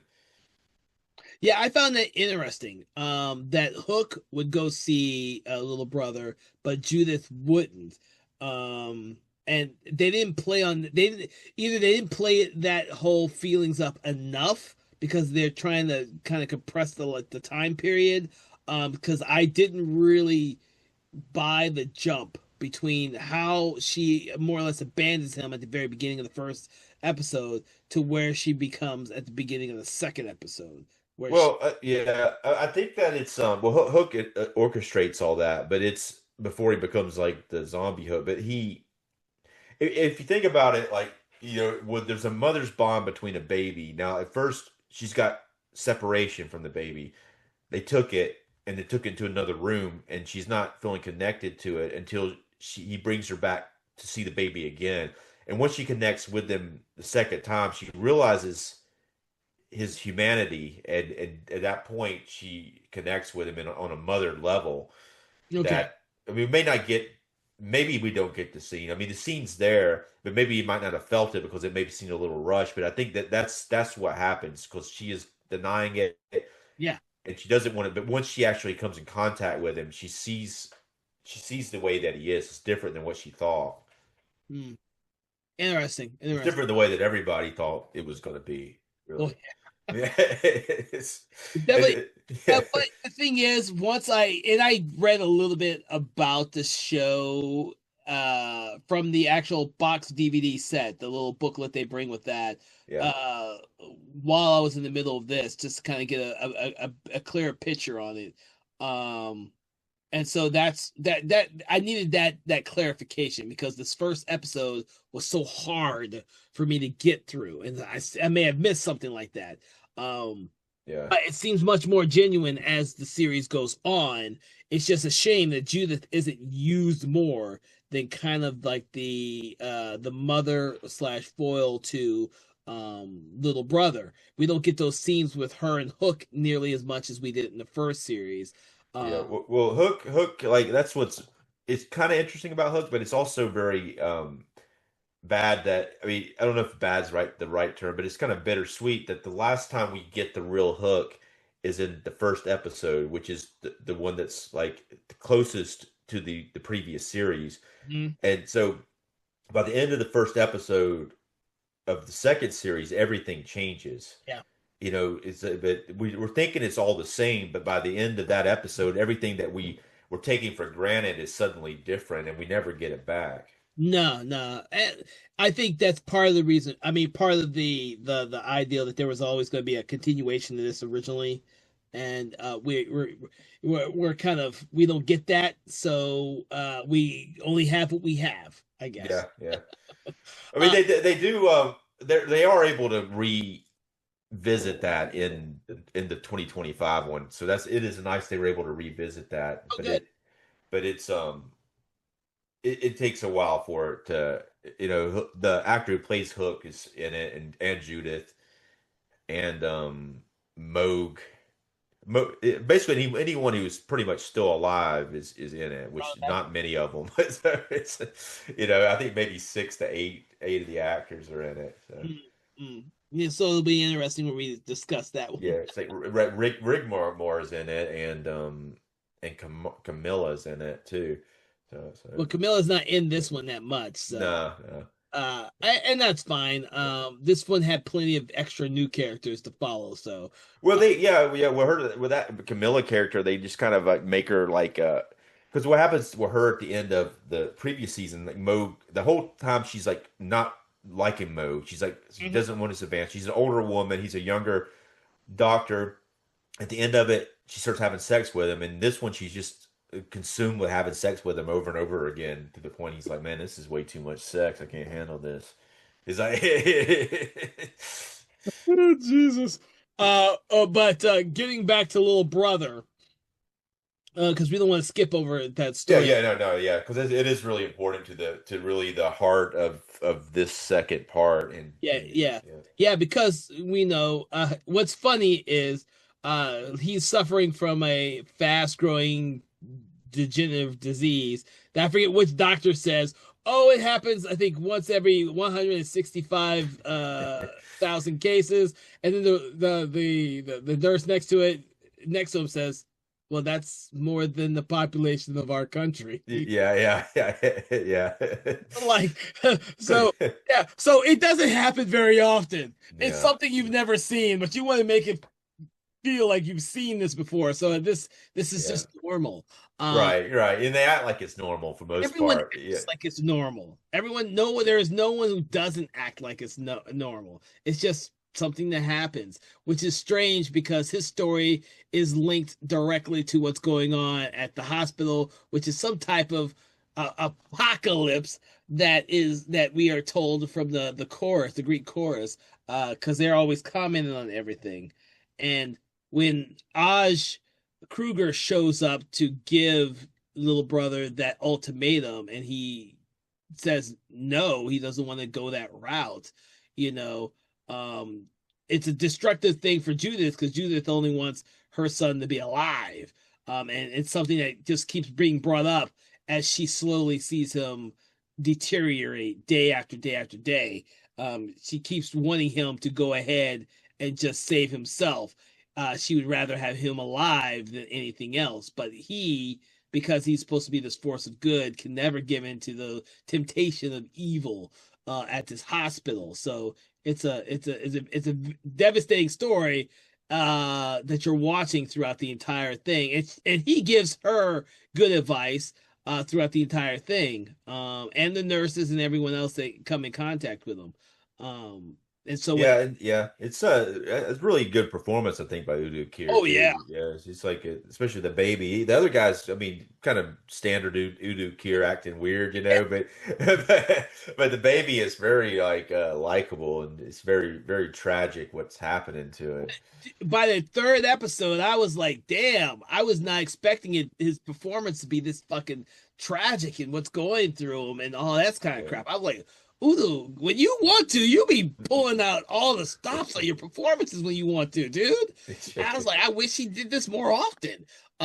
But he's a character actor, so we're used to seeing him in those type of characters, like Yeah, the A. Osh character. So, yeah. Well, which is yeah, yeah, yeah. He's hardly in the first season at all. It's like maybe the last episode. He's like billed in every episode. I think he's only on screen in the last episode. I think I can't remember when the flashback is. He's in that it's flash. the last. It's the The fourth last episode episode. too? Okay. Yeah, we saw him in pictures and stuff, and he's Yes. billed in the opening credits to every episode. But I think he only appears in the last one. That's probably because they didn't know if they were going to use flashbacks or any of that stuff they shot. They probably shot a crap ton of stuff with them and then didn't know where they were going to put it. Yeah, but but what's interesting though is like it kind of connected to that. He comes in to see the baby, and the baby's trying to choke him, so he leaves. Hmm. And he's like, he goes down the hall, and then it goes to some other doctors. Like Bob is with, I think they're interviewing Boulder or something, and then he appears, like you see, Og Kruger appear to them, but he's not fully, he's transparent. He's not corporeal, like he's corporeal. And then they're like, what is that? Pretty much, you know. Well, I think actually, yeah, I'm mixing it out. That does happen, but the person that sees him is Druce and her friend. Her Yes. friends see him, and then he's not completely. They don't see him all the way. They see there. That's a damn demon right there. Yeah, they And see him as yeah, demon, and then they're able to see him. And that's when we get the cool sequence where he's grown horns. yeah, yeah. It pops out. I think because they identify him, his horns pop out, and he has to run, and he's trying to get them off. You know, that's when I think they're talking to Boulder, like the director Bob, and there's this other guy with director Bob who's kind of like an assistant, but I'm pretty sure he seems to be working for the Satanist. It never really explicitly says, but when stuff happens, he's always trying to cover for people. He seems like he's definitely covering for the hospital, Yeah, but once he sees the devil guy, he blocks the way so Bob can't see the devil guy, you know. yeah, And then he or then Kruger like takes his horns off. He rips them off and then keeps running down the hall. So it's, He does a whole Hellboy thing, yeah, grabs the horns and rips them out of his head. I was like, oh yeah, that's yeah, yeah, great. yeah. It's yeah, it He- was cool though. Yeah, it's very weird the way that one dude's covering though. Is for especially when he covers from there. Do you think he was part of that the cold, or you think he was just covering from anything that was happening, no matter no, what it was? from my interpretation of everything that happens in this series, he is Mosgard's like person that takes the director around the hospital and shows him only what he's supposed to see. So the first time he shows him around is that hospital room that has a nurse in it, uh, performing as a patient. Uh, Yeah. in a room that's not supposed to have people in it, and all that. And so every time we see him, and I don't know his name to be honest with you, I didn't look it up. We only see him when he's trying to manipulate the crazy stuff that's happening. You're But right. Yeah. that's weird because, like, in theory, he's not superstitious, but he sees this guy with horns running through the freaking Yeah, hospital. yeah, because they're talking. I mean, yeah, I think that because it is revealed who the devil worshiper is, but that's why I thought it was him because of that. And I guess I never really didn't think it was him. I was like, but it's never revealed to be him either. So I guess it's odd in the credits. He's actually in the opening credits. He's billed before Bob, and Bob's in it more than he is. I Yeah. think Yeah, because we see Bob just walk around the hospital by himself a lot as well, and you Yeah, think that the other guy would be with him all the time. But I think he's only with him to give him official tours or walkthroughs of certain spaces, and Bob just has free reign after that, which kind of seems like it kind of defeats the point if Bob sees stuff he's yeah.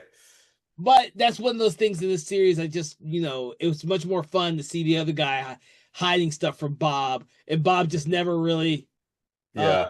like get really in. Like when he gets to the very end of the series and he's watching the gambling, instead of calling him out, he gets manipulated into being part of the crowd.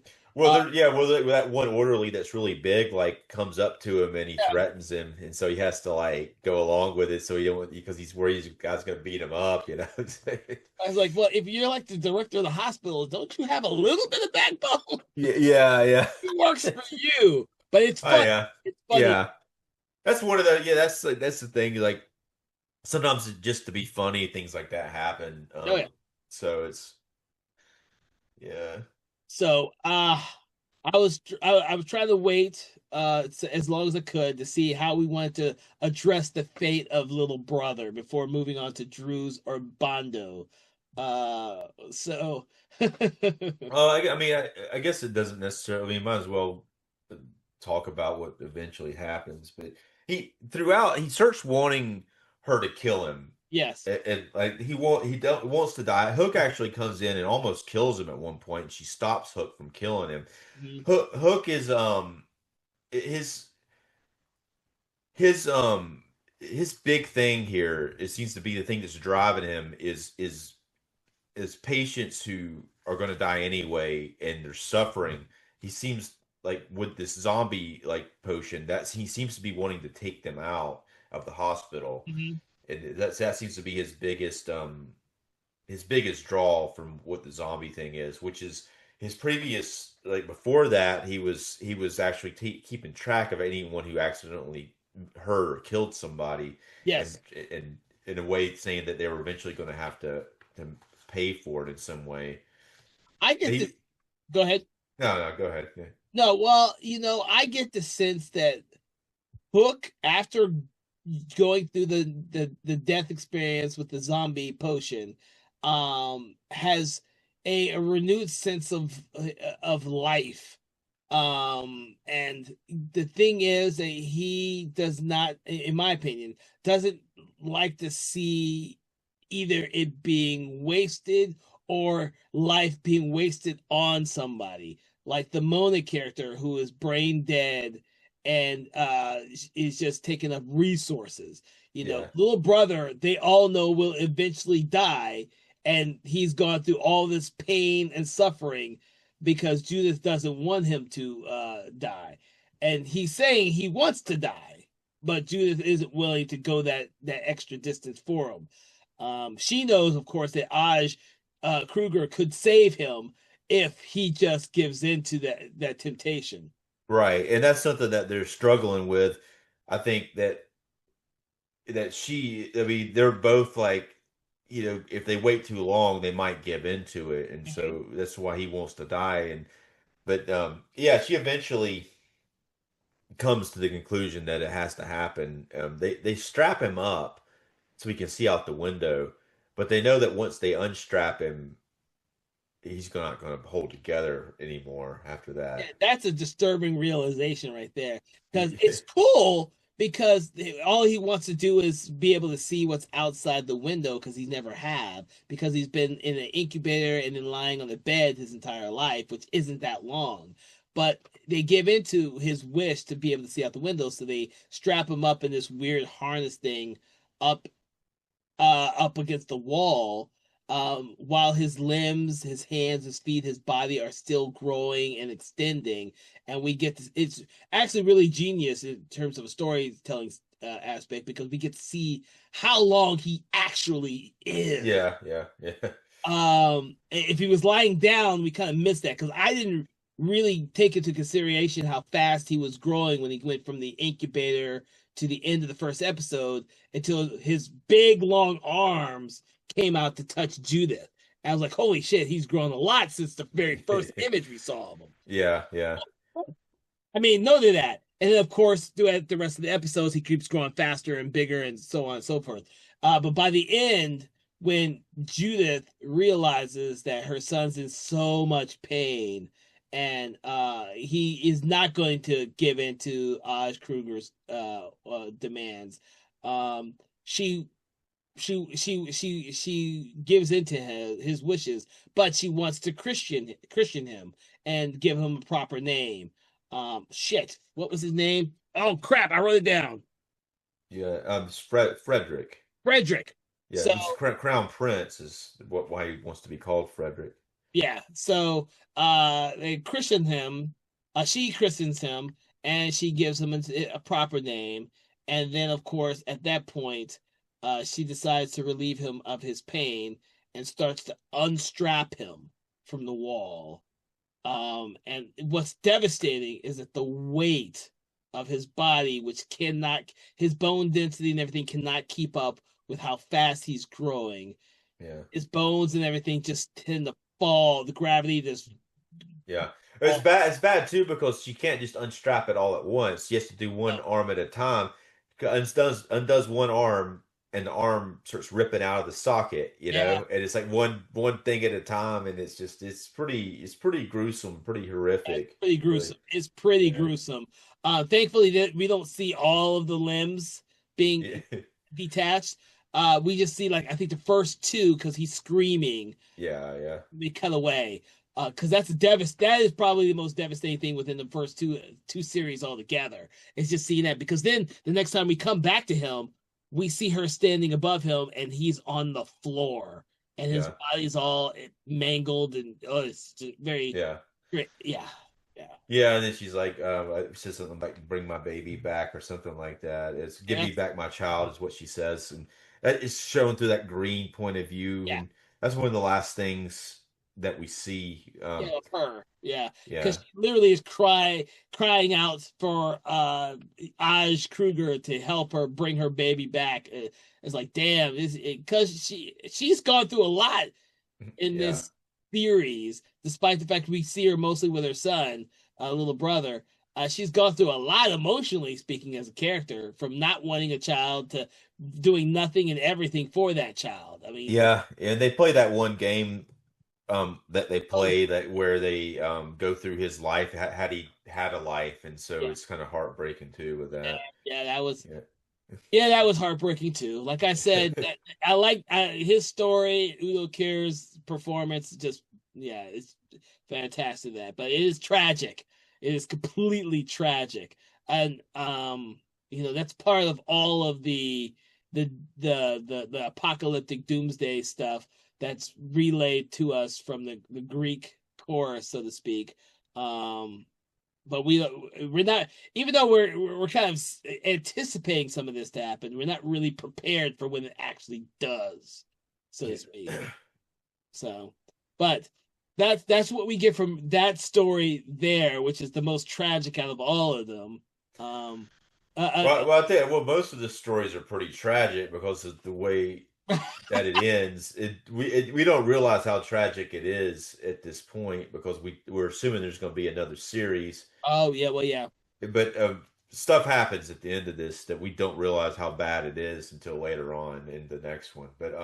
Interesting. But but that being like what happens with Bondo is the teacher who had the liver implant that he has a melanoma cancer on it and it's been growing and he refuses to take it out for a while until he gets really sick. But what's the hilarious part that is I was just dying laughing about this because what happens is like Druce gets hit by the car Uh-huh. and she's like it's almost like I think what's going to happen with Hook because she's incapacitated. She's really screwed up.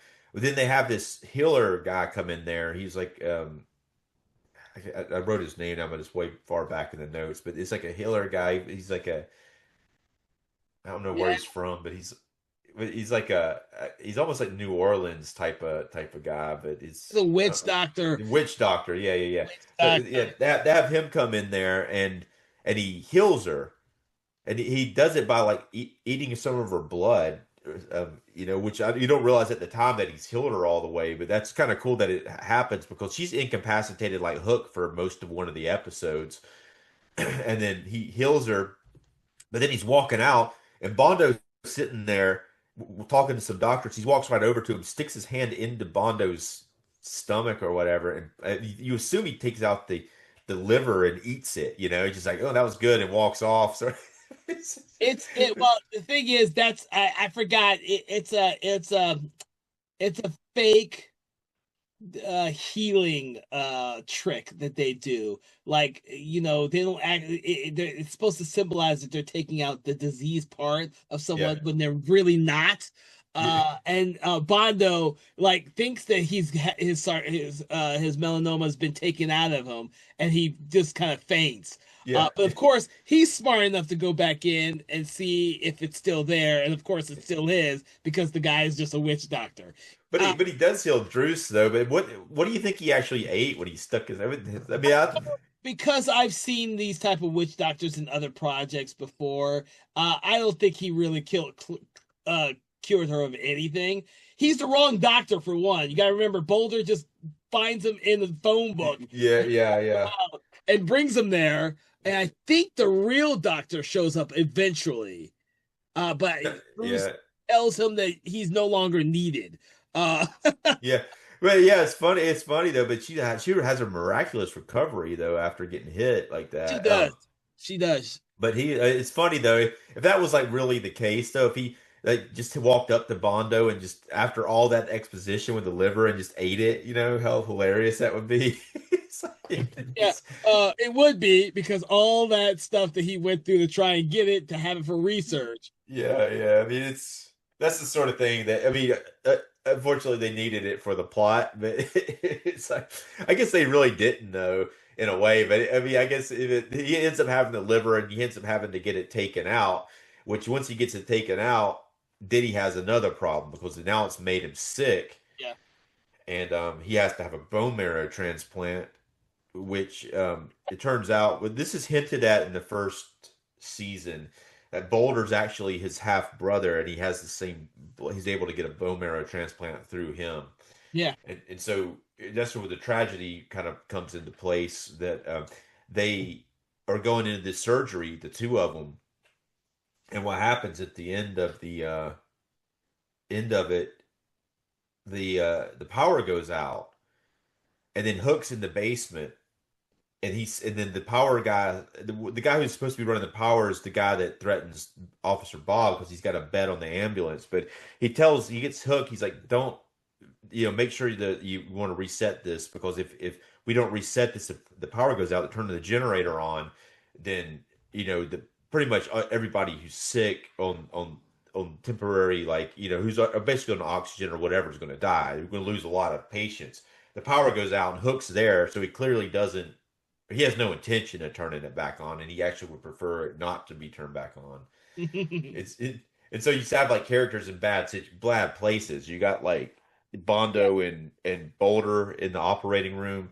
You got Druce get stuck on the elevator, which is a callback to first season. their first season, and the elevator's gonna fall. And it's like, and you have like several main characters in really bad places when the power goes out, and they actually say this. Like Bob says, "Where's the power?" And one of the guys says, "In a few seconds, we'll have the biggest hospital disaster in recent times." Yeah, And that's it. It all seems like a. It doesn't seem like an end to a series. It seems like, okay, we're gonna have another season, but at the same time, a lot of implications happen there because you assume at the beginning of the next episode everybody's going to be saved. yeah. Well, and well, we know a lot of people are going to die because we see death in the. Yeah, and he says a lot of people are going to die. So So death is being driven straight to the hospital where he's going to pick up a lot of souls, and yeah, now we know why. yeah. But Which it's is interesting that that's how. I mean, that's a great ending for a series to be continued for the next season. Like, oh shit, yeah, how many people are gonna survive? How many aren't? Oh man, this is yeah, fucked up. Type of thing to leave people waiting for over the summer to see how it's gonna be resolved. yeah, yeah. Right, yeah, But no one gets an answer for 25 years. yes, yeah. But it's really cool the way that is. I always thought the Bondo character was a little bit not utilized enough. Um, Yeah, yeah. I mean, he's not looked up upon very highly by his students, but he also seems to be the only doctor in the entire hospital where we see students actually have to take a class. Well, I think he is looked upon by the students because if he goes into the classroom after what he has to deliver, like in the first episode, he has to deliver like in him the melanoma liver, and they all give him a standing ovation, and they he because he actually says that he feels foolish that he's made a mistake, and they all, with the exception of maybe Moog, he looks kind of like reluctant to get in on it, and even Sane looks kind of like she could give a shit less. But most of the students in there, they give him a speech, and then they all like clap for him. So I think they do, with the exception of Moog, and they do look up to him, and they think he's doing something in the name of science, a very impressive thing, growing the melanoma bigger. And then later, when they have the liver and it's bigger, they're trying to decide whether they need to dissect it and analyze it or keep it. Because once they cut it, then it's not the biggest melanoma anymore. But then it's like at that point, it's just a collection. They're like, do you want a collection or do you want do you want a collection or do you want it to go to science research? And I don't think that's ever answered in the series. And I but don't remember. I don't yeah, think it was answered either. because then he has that attack where he gets really sick and they have to bring him out of the room Yeah. because then I don't think it never shows the classroom again because he's sick after that. He's going to go Well, into they show surgery. they the last scene with him in the classroom is him telling the classroom that he's not going to be there again. Like he has to Yeah. go into surgery. He has that quick scene when he tells his students that. Uh, Okay. Yeah. and then the next thing we see is I think he's bald and on the operating table with Boulder. I think. Yeah. Well, they have the meeting of Boulder. She gets him and she overhears Drew's overhears like Helmer talking about it, about the surgery, and then she knows that she has to. I think that's what causes her not to go to the lodge meeting too, is because of that. Because at that point she realizes that they have to try to save Bondo. Yeah. So. But yeah, I always thought that he wasn't utilized enough. But then again, this series always has so many goddamn characters. It's ridiculous. Right, right. Yeah, I mean his screen time is, even in the first one it's a great character, but it is kind of like it doesn't intersect with that many other characters sometimes, and so he usually gets a few scenes per episode. He's usually maybe 5 to 10 minutes an episode. depending on what's going on. Well, with the first series, he interacted with the Lodge more. So he was in a Yeah. lot more of the Lodge scenes. I don't recall him being in many Lodge scenes this time around. Yeah, he's in the one, well, the one that like when Helmer comes into the lodge after he thinks he's got the anesthesiologist report again. He comes in acting like a prick Oh again, yeah, that's and right. like belittle. He's such. And he's like he comes in like telling everybody off. He's like, here's Huey, Dewey, and Louie, and then Bondo's there. He's like, oh, there's Mister Doctor Idiot or something. Yeah, dude. And then Rigmore comes in there and shows him a new, yeah. Yeah. It Bob, kind of that same thing happened before, but it's funny the way he goes through these different cycles of like it's just like you can't just get the report and be happy with it. He has to go in there and rub it in everybody's face. But it's funny, but like the report itself, how is that like such a big victory for him though? Because the cops are still after him and all this other stuff, and it's like he comes in, acts like he acts like one of those people who won the lottery and go in there and shit on their boss's desk or something, It's like, that's it's a like, good reference too. yeah, yeah, Um, fuck you. I never liked you either. Yeah. yeah, yeah, yeah. I mean, it's kind of, but it's not like that. It's not like he won the lottery or, he found the anesthesiologist report and it's not, he still needs their help to cover it up. Which is funny because they all at the lodge have repeatedly told him they take care of their own. Yeah. And he's obsessed with this anesthesiologist report. It's like he's obsessed to the point where he has to have any type of evidence that he's not the greatest doctor ever erased from existence. Yeah, yeah. It's this arrogance that he has, which is funny and tragic at the same time, in my opinion. So it's all good, but Yeah, yeah, yeah. but did we talk enough about Hook before we get to Drews? Because Drews is our big main character that I want to save for last. Well, I think so because we really covered like basically his ending is going to be like turning off not turning the hospital like generator back on, which is going to cause a lot of people to die. Yeah. So for everyone listening, the reason why we're not going to separate with Hook is because we talked so much about Hook already because he's intertwined with so many other characters' stories, despite the fact he is one of the main characters of the series for good reason. So we're going to go straight into the Drews character, who by all means has the biggest chunk of everything in this series, as she has a lot of stuff that we have not already discussed. So. Now, of course, at the very beginning of the episode, Drews, who has been manipulating the hospital in the first series, is supposed to be leaving, and she gets hit by an ambulance, and now she's right back in the hospital. Yeah, an actual true patient this time Yes, for the an actual first true time. patient. Yeah, yeah. Because the hospital just isn't done with her yet. Yeah. So the But see, spirit. she at the end of the first season, like she thought that she'd like fixed everything, and she had. It seemed like because she like got Mona back, they found her body, and they were able to like release her spirit, and so Mona's good. But she gets hit by the hospital. They have a dream sequence when she goes and talks to Mona and the other lady who died in the Mary first season. Mary, yeah, no, Mary is the girl. is ghost. But, And she yeah. There's another lady though who died. It was like I can't remember her name. I'm thinking Edith, but there's a lady who helped her. Like it was an older lady who was dying in a bed, and then not Greta. I wrote her name down too. That she finds in the in between. yeah. Shit, I can't remember her name. But yes, yeah, I wrote it down, but I can't remember her name. Sorry.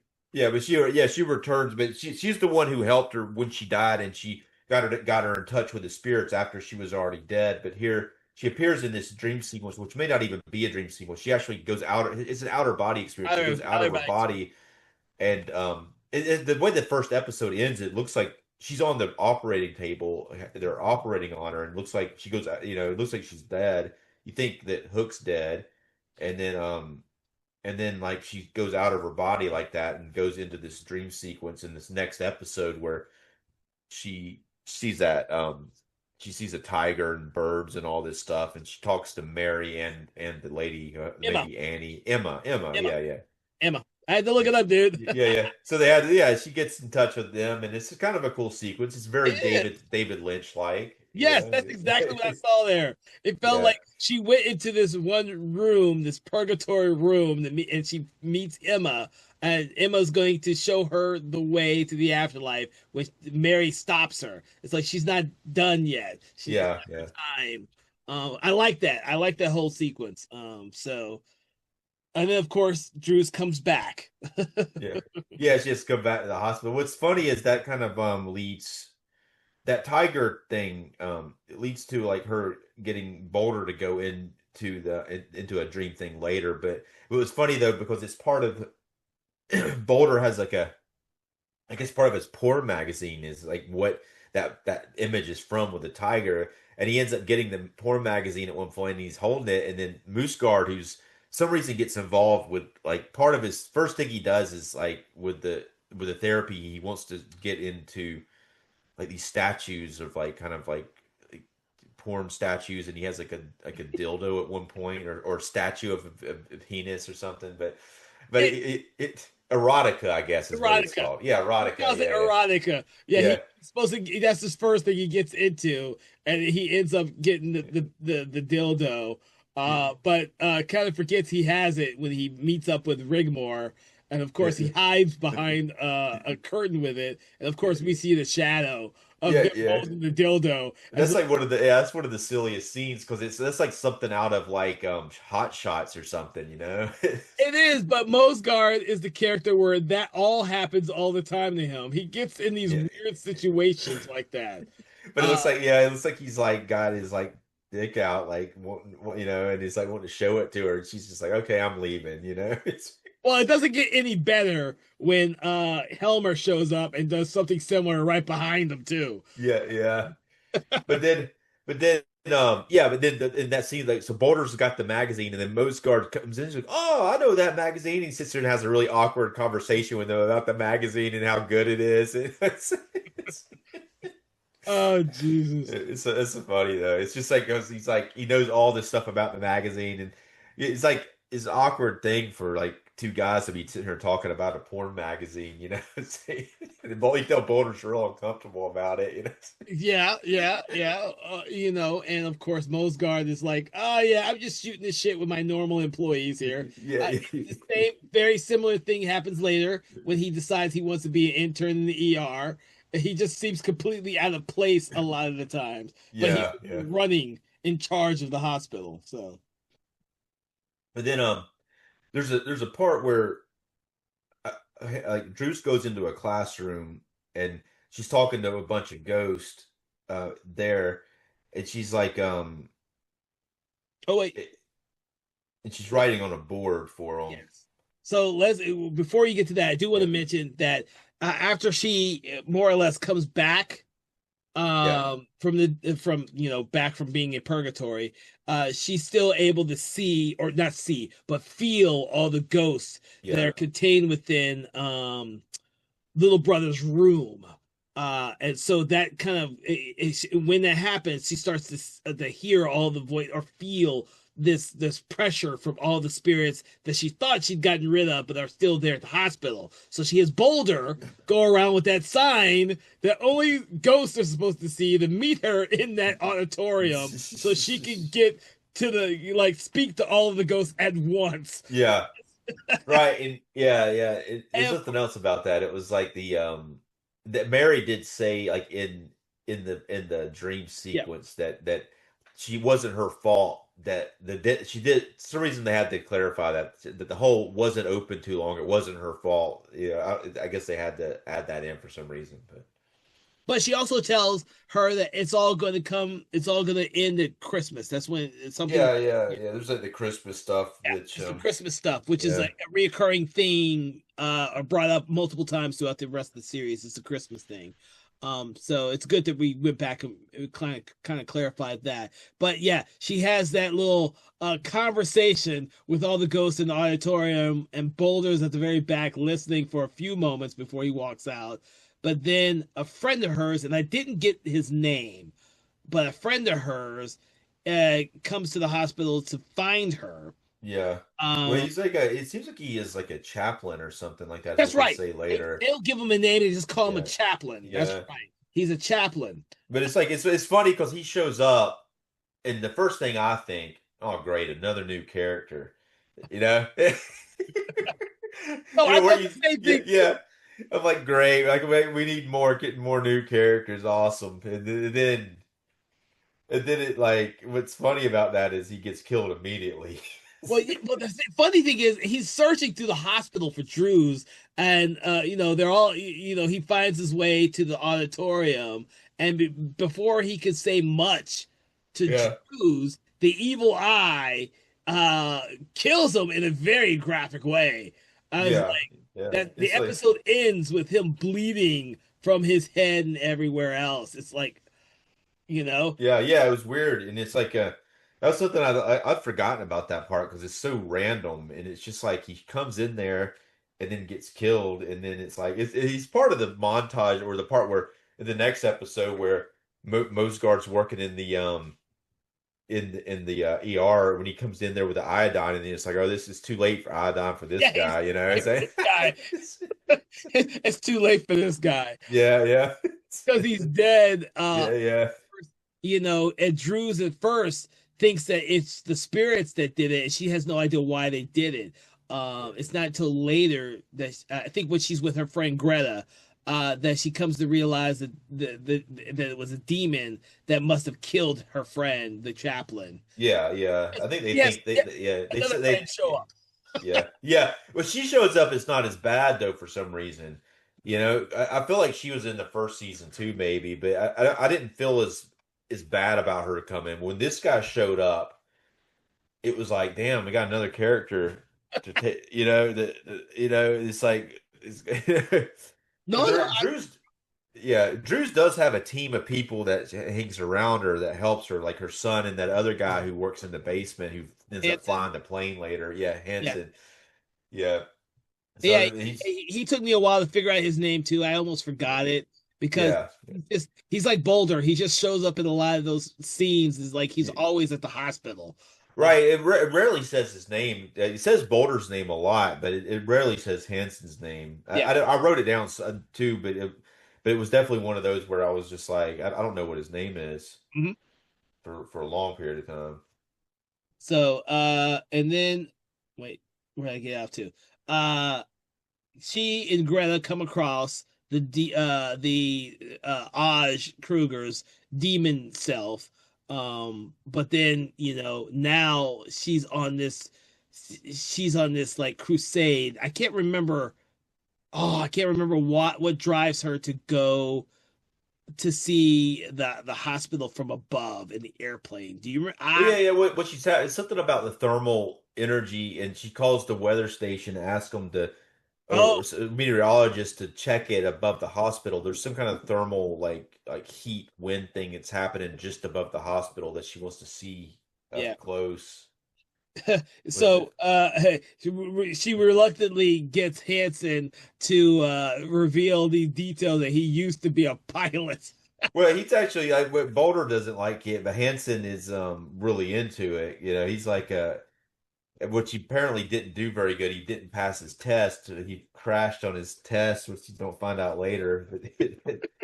Yeah, it's hilarious about the character because Yeah, he's always around when Drews and Boulder are in the bowels of the hospital. And just to clarify, Drews spends a lot of time in the corridors and the second levels and underground of this hospital.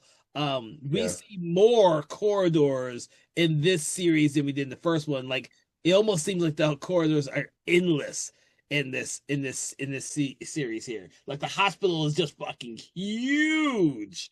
yeah. Um, and so it's very She called, yeah, interesting. yeah. She But calls them. Yeah, I found my notes on this. So the winds over the hospital. She calls them thermal hot air columns. mm, That's what she wants to fly the plane to go check it out. So it's, which is kind of strange because and that's because she experiences that storm inside the hospital. Now, through this yeah. entire series, there's been these storms that they just cut to. Now, there may be someone that sees these storms or experience these storms, but whenever the evil eye is around, there's always these random storms through the There's a bunch of wind in the damn hall of the yeah, hospital and knocking people down and shit. they're just random. Yeah, It's yeah. cool, but it's really Yeah. But this is actually I wrote this down in between when she's like before they go to fly because there's like a scene with the dishwashers and here's a line that they said it will be quiet on heaven and earth when the big child dies, referring to little brother. yeah. So they're saying like it's basically they're going to bring on some type of apocalypse. They're thinking once he dies. Yeah, yeah. But they do go up in the air above the hospital, and for a while there, they don't experience anything until they turn off the engine and kind of like glide so that Drews can kind of feel for these little thermal hot pockets. And of course, Yeah, but suddenly, like you do, it becomes engulfed with a fog, and they can't see. They're like inside of what it looks like at that point. It's kind of like when in the opening credits when it talks about under the hospital and the bleaching ponds and all the yeah. mist. It's kind of like that's. I think they're in that area when in that part, and that's really the only time we see that in this season. Hmm. Yeah, I But took notice of that too. Yeah. yeah, but it's kind of cool that which breaks the damn airplane in half. It has like the end of one of the episodes. I think Yeah. into episode 7, and they're crashing, and it's like holy shit, they're crashing. You know, Yeah. they just Well, broke which is funny because in Helmer's car, the tail end of the airplane falls and lands on his car, destroys it. It's like yeah. that little car, you know. Yeah, the little car, yet another car of his has been destroyed Yeah, or mangled. It's all in it's all in good fun with Helmer. yeah.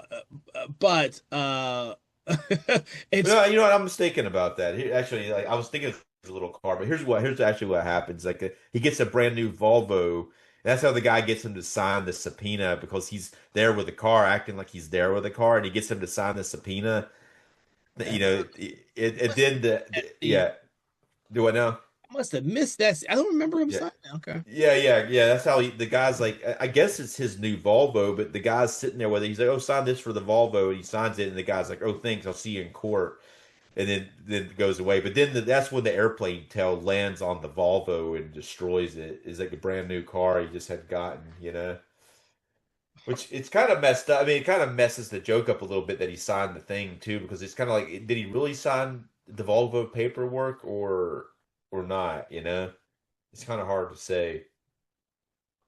I was going back. I am odd to say that I must have missed that. That must It's the beginning of the last episode, episode 8. It's like the very first scene of it. of course But it was. it's Of course. just, No, my disc for the block set, I had to skip past that and go straight to the credits. So I did not see that scene, unfortunately. yeah. Yes, I had my disc had a problem with it. I'm Well, fine. I said, "Oh, it's just the beginning. I just won't." yeah. But that's what happens with the paperwork there, and Oh, yeah, I don't know, but that's funny though. It's a funny thing, but I mean, the funny part of it's kind of messed up though because like I said, the guy from the court gets him to sign the paperwork, and then it's kind of a is it really his Volvo at that point? Is it because it makes it hilarious if it's his Volvo and yes. the plane destroys his new car that he just is but but then the plane actually the ghost. Druce gets Ghost to help her stop the plane from crashing hard. They actually lift it, and so when it lands, it doesn't kill them. It just kind of it lands hard, but not enough to hurt them. And then they just get out of the plane and walk off, and And everything's walk into good. the hospital, all three of them. Yeah, Yeah, that's the part I saw. yeah, yeah. Oh man.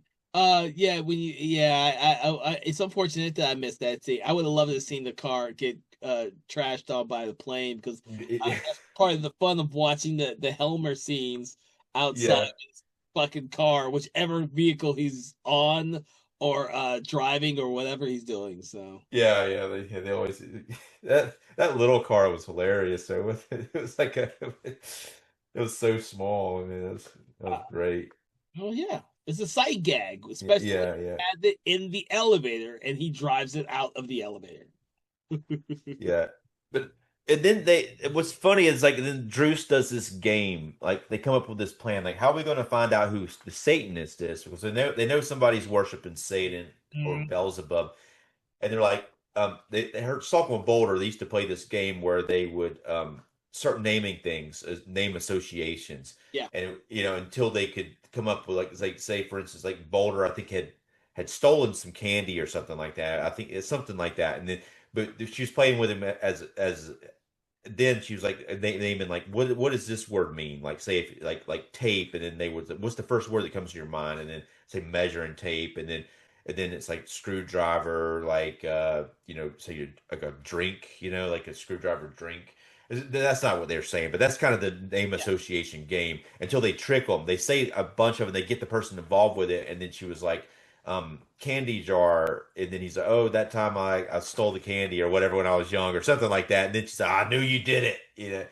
And then that's how they plan to find out who the person is with Satan because they're going to say Beelzebub, and then they're going to get their reaction to that. So they go around the hospital doing that to a lot of people, and it's pretty funny. It goes through most of that episode, and she does it to Helmer at one point, and she's like saying words. He's like idiot, moron, Well, her and Helmer, there is no love lost between those two characters. Yeah. But I, I believe it works on a random nurse. Have we seen that nurse before? Was I just missing this nurse slash doctor with that starts that her little word association thing works on? It's Camilla who's the Oh, sleep the one we haven't technician. seen her most in this season. Yeah. That's what kind of sucks about it is like you see her like in two other scenes, and she's the big bad apparently, or the one person who's been worshiping Satan.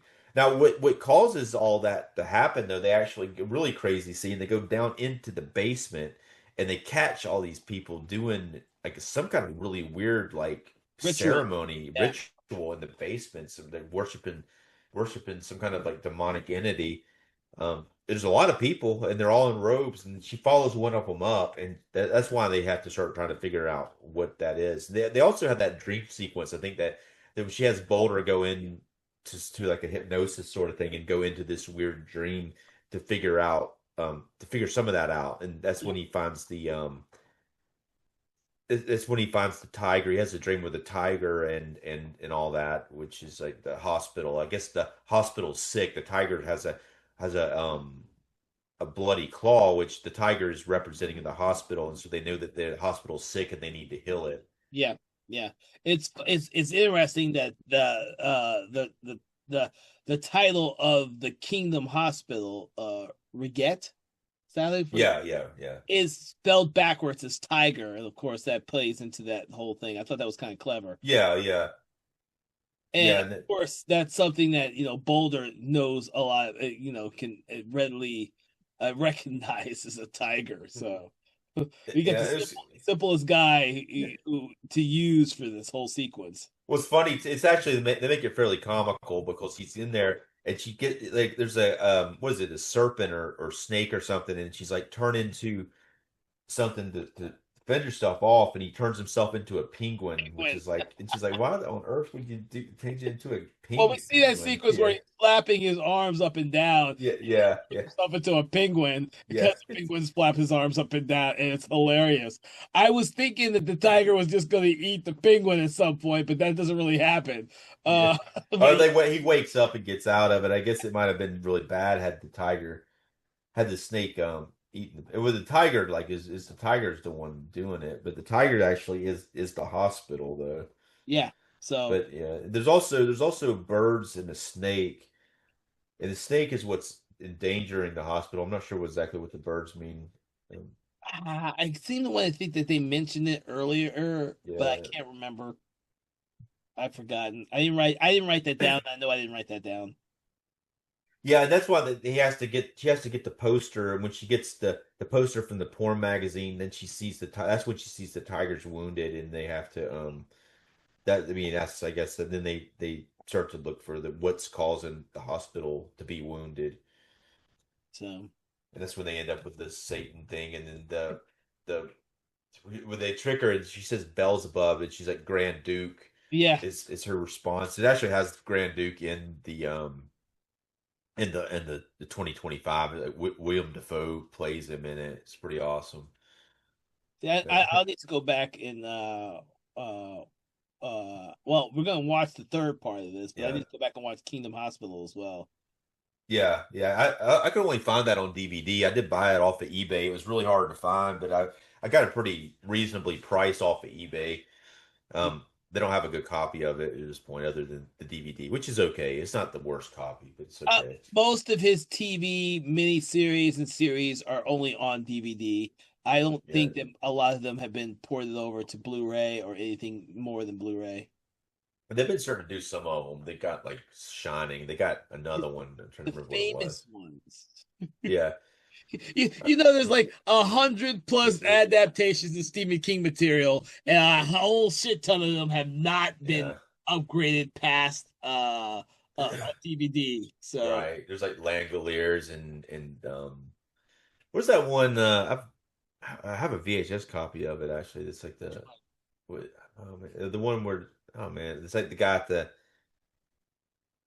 guy who's in a snowbound type of thing. He's oh, kind of Storm the and Sensei. devil. Storm of the Century. Yeah. So that one's kind of interesting. It's been a while Oh, since I I love saw it. that Yeah. one. I'm not sure if that's on Blu-ray though. I think that's only Yeah, on I don't think. DVD. Yeah, it's only maybe DVD, but yeah, Yeah, well, yeah, it's on DVD. I haven't gotten it yet. I haven't rebought it. I had it on VHS. I just haven't rebought it for DVD yet. I have to be in the mood. His series, I have to be in the mood to rewatch. So there's no reason for me to buy it until I'm ready to, unless I get. yeah. Unless they get an upgraded version, which hopefully they'll do some of the other ones. They're having like Salem's not the original one. They have an Arrow 4K coming out of that one Well, yeah, because later this they month. rescreened that either last year or this year in the 4K version, dude. So I'm not Yeah, surprised about that. it's Uh, coming out though. I've already ordered it. It's coming like yeah, later this month. I'll be checking that one out. yeah. I'm trying to remember because I actually wanted to go see that at the theater, but I Yeah, didn't. that'd been awesome to see the theater. Huh? That would have been awesome to see Yeah, that at the theater. yeah. Yeah. I missed it. So, but where were we at with Drew's? Well, we kind of covered what happens next because then the thing with her and her son, because she's talking to Helmer, and Yeah. then that's when she finds out about Bondo. But then she later comes up to Camilla, and she finds out she says like Beelzebub, and she says Grand Duke, and then she's like, oh shit! Now she knows, and she takes off running. She's chasing her down the hall, trying to get her, and and that's when she ends up in the elevator, and Oh, the that's why lights she ends go up in the out. elevator then. Yeah. I was trying to And remember how she got into the elevator, but she chases Carmilla. Now that I know what character yeah. that is. Into the Well, elevator. there's a lot of chasing going on in the last part. And there's also like the Mosgard is in that session with those therapy people and they all go crazy and they're chasing him for some reason and so there's a lot of people chasing different people in the last part. It's kind of like a farce sort of thing that's Yes, I played forgot up. about Mosgar being chased and he's trying to hide. Yeah, Uh, yeah, he's like in his underwear for some reason. He's got his shirt on and he's in his underwear for part of the therapy that he ends up like for the running down same the reason, hall. for the same reason why the first time he goes down there to Ole's place is he takes off his shoes and then he forgets to get his shoes when he leaves early. And then, he walks into the daily Yeah. meeting without any shoes on. He's got his It's slippers so on. funny, man. He has to go back Yeah, down there yeah, to get his. yeah. It's funny the way he tries to get him and leave, and then the guy won't let him. At first, the guy like won't talk to him at all, and then he won't let him leave. You know. So yes, I forgot that that's how it ended with her. How she got into the elevator. She's chasing after Carmilla. She ends up in the elevator, and of course, Mosgard is doing the same damn thing. Yeah. Oh my god! So that does bring us to the end of this series after 4 episodes and this plethora of characters. Um, Yeah, I mean, there's like a lot of there's some little like things we missed maybe, but I think we covered most of the main stuff. I mean, it's very like it's a lot of it's cleverly written and it ties in like one little like thing that happens causes like it's like a pulling out like a Jenga block and the whole thing falling down. Like one little thing that happens causes a lot bigger things to happen if you follow the threads of the smaller plot lines. Yeah, They often cause bigger stuff to come from something small, yeah. which seems small initially. Yeah, and I believe that I think it's a little bit sad that unfortunately that they didn't were not able to continue this directly after this was aired, and we would have got the third part then. But we had to wait 25 years later. Stories had to be changed. It happens every once in a while. Yeah. I mean, Because at least we got some kind of closure. It is now, before going into that one, it is a lot different. It is very meta, and a lot of stuff is once you go we'll talk about it later, but it's not a direct continuation of this. It's very different, but they did a very clever thing with it, I think, and they were able to really bring some satisfactory conclusions to some of the storylines that were left open, or at least tell you kind of what they think could have happened from there. But it's well, the it's to be had by Lars von Trier, who is the 25 years since he did this. He has done so many other films and accomplished so many other things. I am curious to see if the same cinematography and processes that he used on this series it were expanded upon on the new series with the technology that he had at that time. well now this This is yeah, we didn't talk about this, but this thing was shot in 16 millimeter film, and yeah, it was basically really intentionally like made to look really bad yes. on purpose.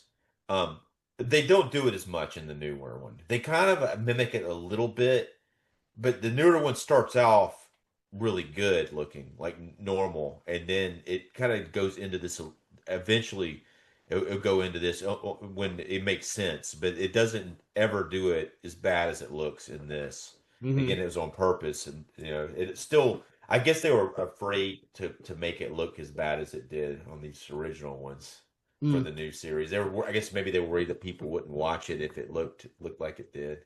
Oh, I don't. You know what? That's a very legitimate question because of our sensibilities now versus 25 years ago, 25 plus years ago when this aired, and But it's even then, I thought it looked bad. But it was on purpose. But it was like wow, this is looks like really like shitty like film quality.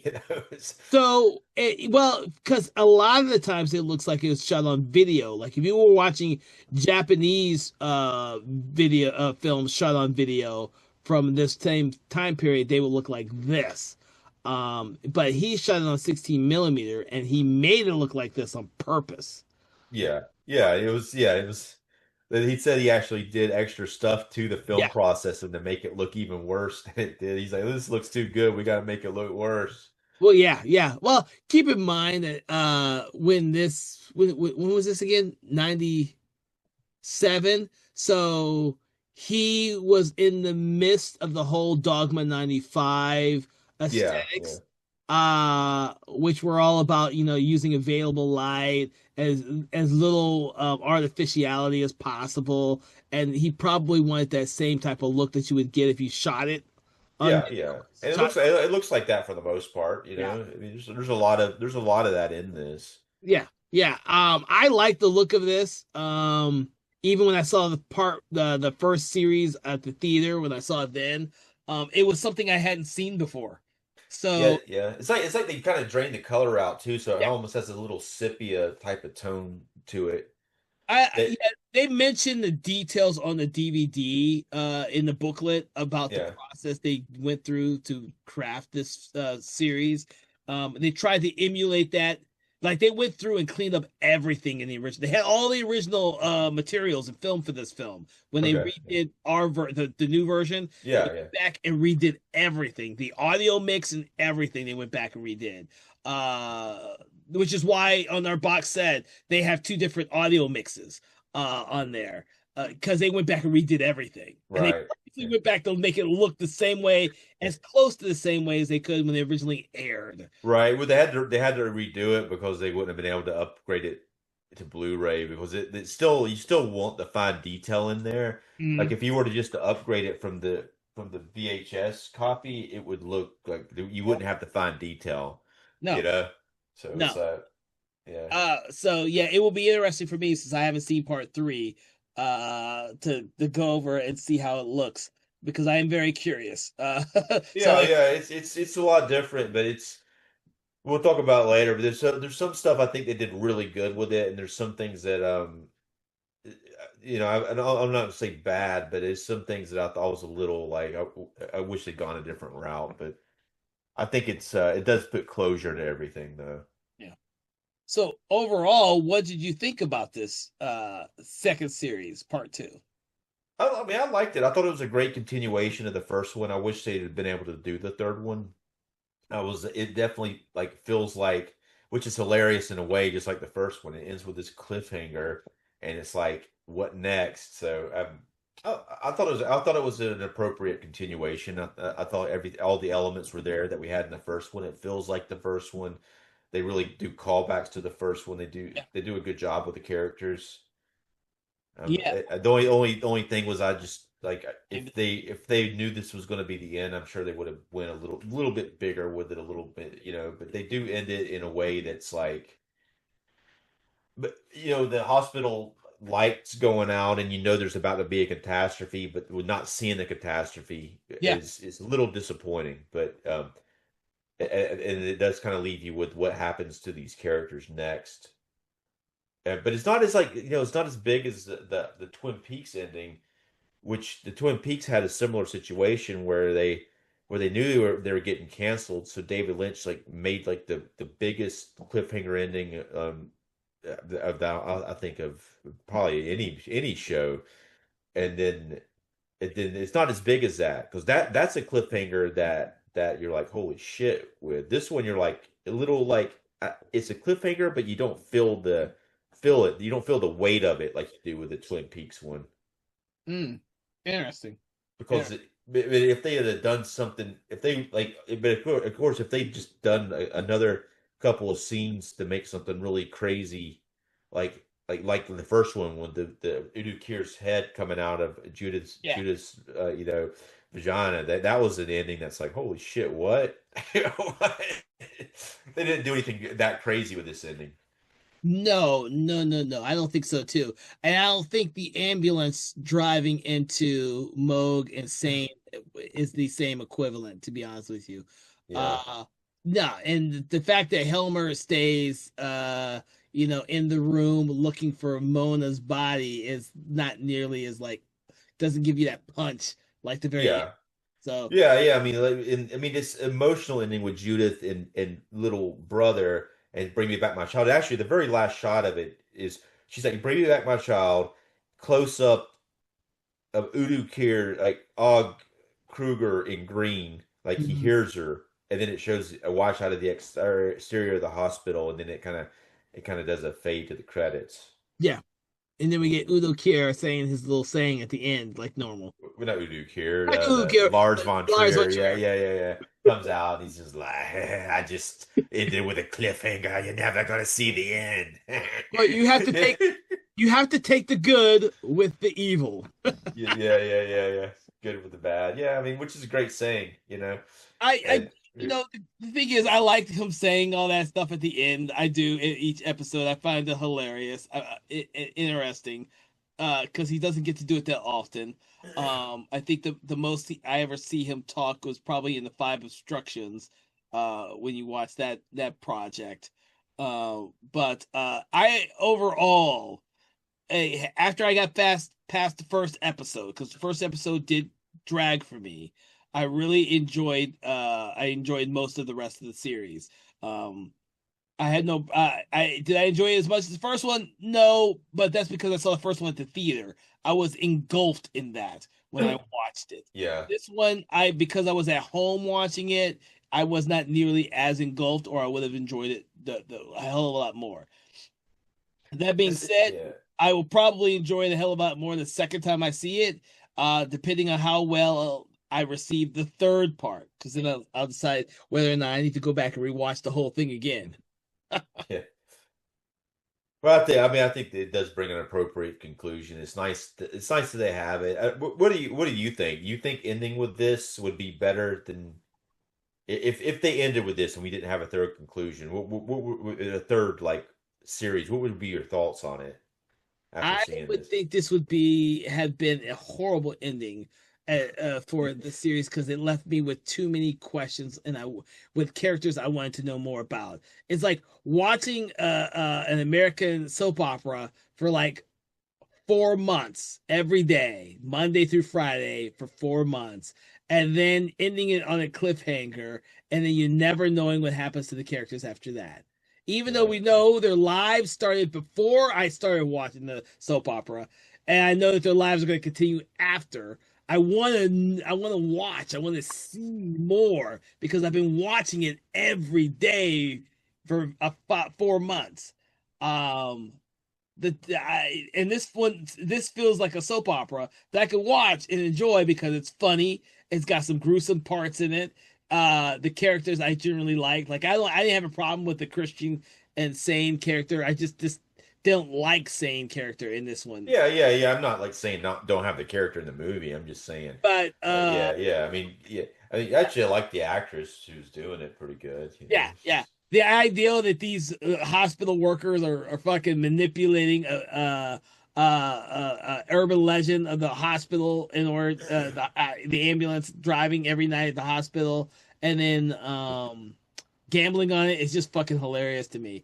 Now, it does suck that we don't get the actual real ambulance ghost show up in this series because that would have been more interesting to see as they're manipulating the drive and gambling, the real ambulance showing up. I do think yeah. that was a missed opportunity, but Well, I think they didn't do that because they resolved that ghost in the other one. I don't think they could come back, you know, according to the way that because that's Mary's ghost, and they couldn't bring Mary's ghost back because they already crossed that's her right. over. And so if they brought her back, it would kind of undo what was done. That's right. That's right. I had forgotten that element. You're right. You're It's right. yeah, it's possible too that they did only had one ambulance, and if they like had two, they'd have to have two to do that. So Keeping the urban legend alive. Keeping the urban yeah. legend alive. All right. So with that, Dave, is there anything else that we would like to talk about in regards to the Kingdom Part Two, or would you like to save anything else we have to discuss with the Kingdom Exodus? Yeah, I think I've said most of what I had to say. I'm sure there's little things, but I can't think of anything off the top of my head. I will Uh, say, like, we need to remember that saying that he said at the end, Lance von Trier's the a little bit of good and was it a little bit of good and the evil? That's the saying that he says at the end. I don't feel I feel that he should have brought that into the third one, but he doesn't. But that's the thing I think about the third one once we talk about it. That I think that it was missed. But anyway, Interesting. Okay. With that, I want to thank you, Dave, for joining us on this conversation in horror in which we discussed Lars von Trier's The Kingdom Part 2. For everyone listening, what we normally do after this is we kind of rate the film between 1 and 5, 1 being poor, 5 being amazing, but we do it a little bit different by adding in a little bit of a quote, a saying, or an object from the film to attribute to our rating. So, Dave, what is your rating and what object, quote, or saying do you want to attribute to that rating for this film? well, I'm going to use the big MacGuffin of the anesthesiology report as my as my totem here. So I'm going to do it for anesthesiology reports. Okay. I am going to go something very similar. I'm going to go 4 as well, but I'm going to use the Moog severed head as my motif because it's interesting what they do with that from my perspective, bringing it back on a tray every time we have that little evil eye thing. I'm curious to know all the elements for that and why Trier did all that type stuff that we just don't get here.